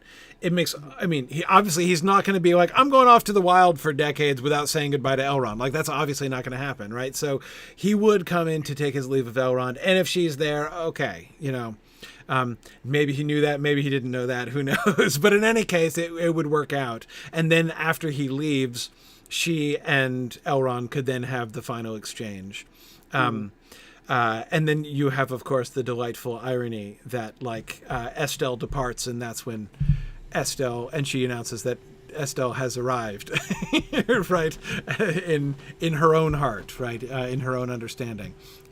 So that's, by the way, there's just nothing about his name about Estelle that is not awesome. Like the opportunity for like whether it's like jokes or serious points, like they all just proliferate like anything. Like you can't even avoid it. Anyway, so just as Estelle leaves the building, Estelle has arrived, right? And so that situation seems fine, and it also gives him the opportunity to say goodbye to Arwen, right? Because I think one of the other jobs that has to be done there, one of the other jobs that has to be done is setting up their next conversation, right? They're going to be talking about the conversation they're going to have on Karen Emroth about the shadow and everything. Like, we need to plant some seeds that are going to get payoff in that conversation, right? Because we don't want... It's totally fine for us not to advance their relationship any further in this first encounter, right? That's okay. But it wouldn't be okay, I think, for, like, their conversation on Karen Emroth to come out of absolutely nowhere from Arwen's perspective. You know what I mean? So, I think, yeah, I think that's, so yeah, some careful, like the idea of, him stating that he is rejecting the shadow, right? They haven't, like, they're not at the place where they're both... Okay, so, like, on Karen Emroth, they're going to come together, and they're going to agree that they're going to oppose the shadow together, right? That hasn't happened yet. But if he comes in and he declares, like, I'm going to, you know, take up my leadership of the Dunedain by like, it is time for me to go out and oppose the shadow. I'm going to go oppose the shadow. And Arwen is like, meanwhile, as I was saying, I think we need to oppose the shadow, right? Like, both of them are independently doing that thing, but they're not yet doing it together, right? That's not yet, but we can see, well, sort of where this is going in some sense. Anyway, that would seem to work pretty well. It's kind of like the advice that is given to single people who are like overly concerned that they're not going to find someone before they're old and gray, and that's the, like, look, like, do what you're supposed to do with your life, and you know, if you do that, then the rest will fall into place. You know, like, you will find exactly. You will find the person who's right for you if you are doing you, right? Because otherwise the person you find probably won't know who you are. right Especially if you don't. But yeah, like, basically, in other words, we can leave episode 13 frame with at least enabling viewers to be able to understand, like, why it is the two of them are going to get together, like how that makes sense for the two of them to be together. Yeah. We will have time to build up the relationship before the conversation at Karen Amroth. Like, yeah, we'll probably have a whole frame dedicated to Aragorn going to Lothlorien and that whole thing happening. Yep. So it's okay if they haven't explicitly said that to each other yet, but I agree that it would make sense to have him expressing that what he's doing is what she wanted to be done. If she didn't like her brothers being like, we're just going to kill all the orcs, and she didn't like Galadriel and Elrond sitting around going, well, we're just going to wait and see. Right. Finally, somebody who's doing the right thing. Right. So, like, I do want that to come out of the conversation. Yeah, that makes sense. So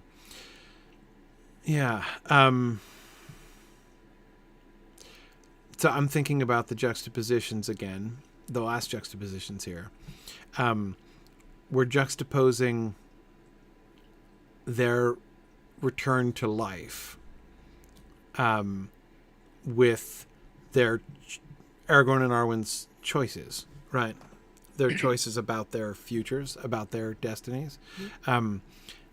Them choosing to oppose the shadow is the thing that is, which they're doing not together, but in parallel together, right?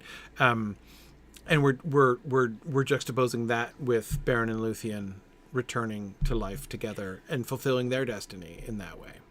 Right. Well, and I keep using the phrase "breaking the universe," which gives Estelle that, like, the book's not closed.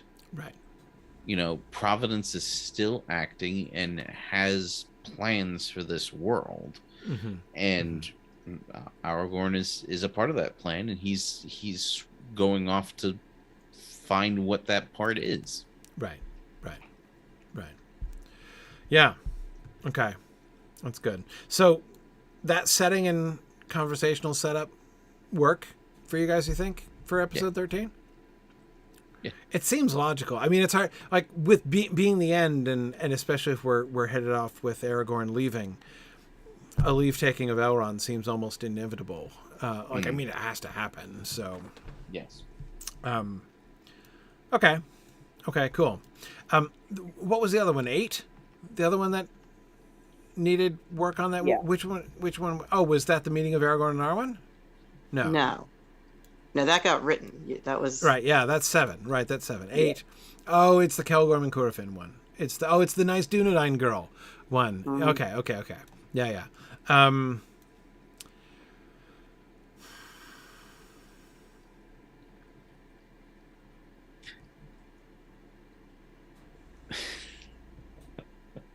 Okay.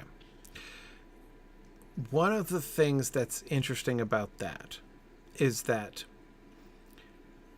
there is a sense in which, in bringing up the question of Aragorn getting married, Gilrain is absolutely bringing up the concept of duty and him doing his duty. Yes. Like, he has a duty as the chieftain. Like, when you're the heir of Isildur, having kids, kind of a big part of your job. Right? I mean, yes. Like, that's important. Oh, of course, yeah. or at least it was until Aragorn, right? If he is the one who is supposed to, like, if the point Bring of continuing balance the line was to get to him, right? Yes. Then him, in fact, having kids is kind of an afterthought. But anyway. So Elrond shooting the moon. Yeah, exactly. By insisting that Aragorn not marry until he does the thing, right? That he's been waiting all this time for one of these guys to be able to do. Like, he is literally putting all his eggs in one basket. That's it. Yeah, the time has come. Either this succeeds or we all fall. Yeah. No, Yes. That's exactly it. That's exactly it. If this doesn't work, then none of our machinations are... It's not going to matter. Yeah. Right. Yeah. Exactly. Having a hidden baby somewhere will not save us. Not going to help. Nope. This is the one. This is it. Yes.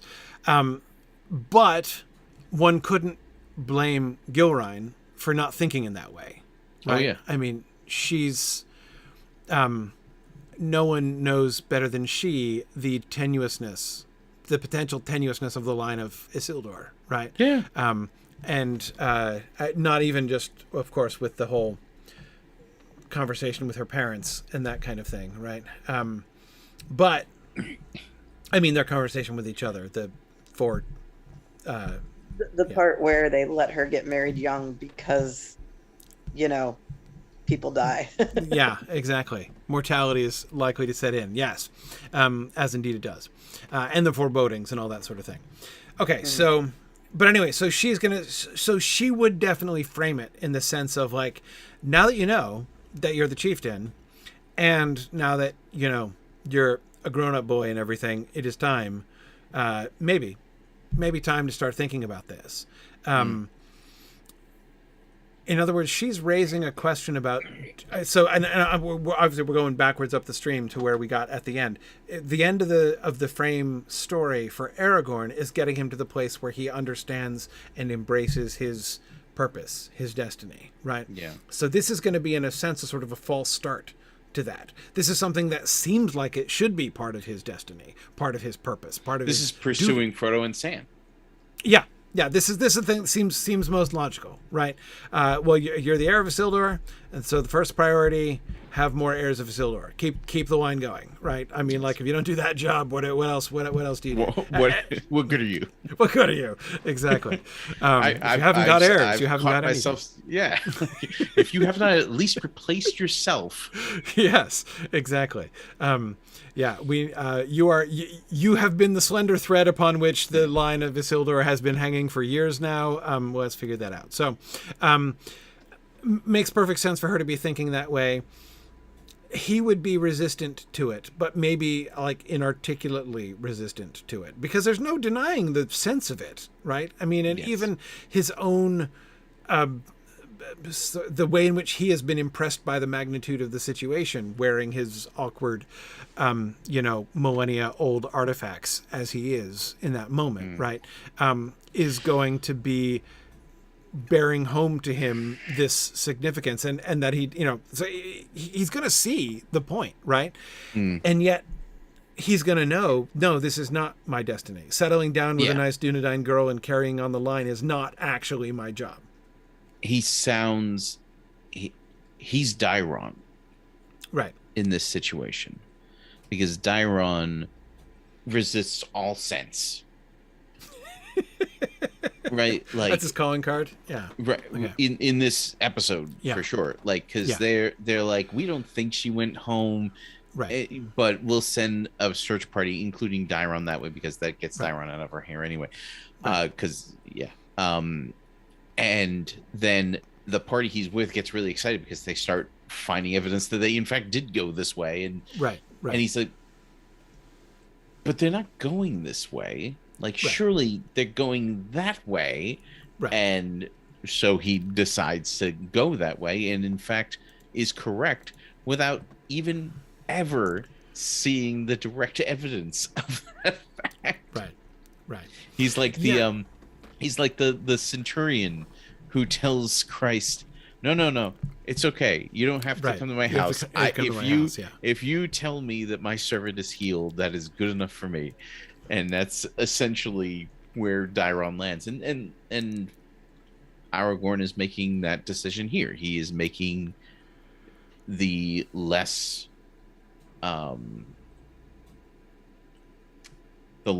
responsible choice. Right. Yeah. Okay. So the role that I guess I'm looking back at the we the let frame. him talk to Eladan and Elro here about this. Yeah. Because obviously his mom is not gonna want to listen to him being like, but I'm not ready to settle down yet, Mom. Right. And Elrond's got a, hey, want to be King of Gondor message, like an alternative quest and plan and destiny.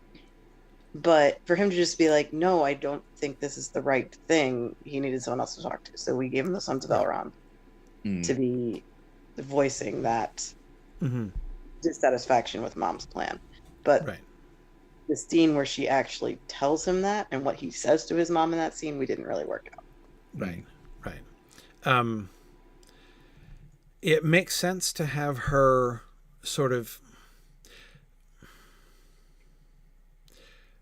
she knows that he is really important, but I think she doesn't get, Nick, what you were talking about, the whole, all of the chips are pushed into the center of the table with Aragorn. Like, she doesn't fully grasp that. She's still, she has been sort of the final step in the chain of continuing the line, right? And that's still the world that she is sort of in, and her top priority, and what she would assume would obviously be the top thing that he would need to do.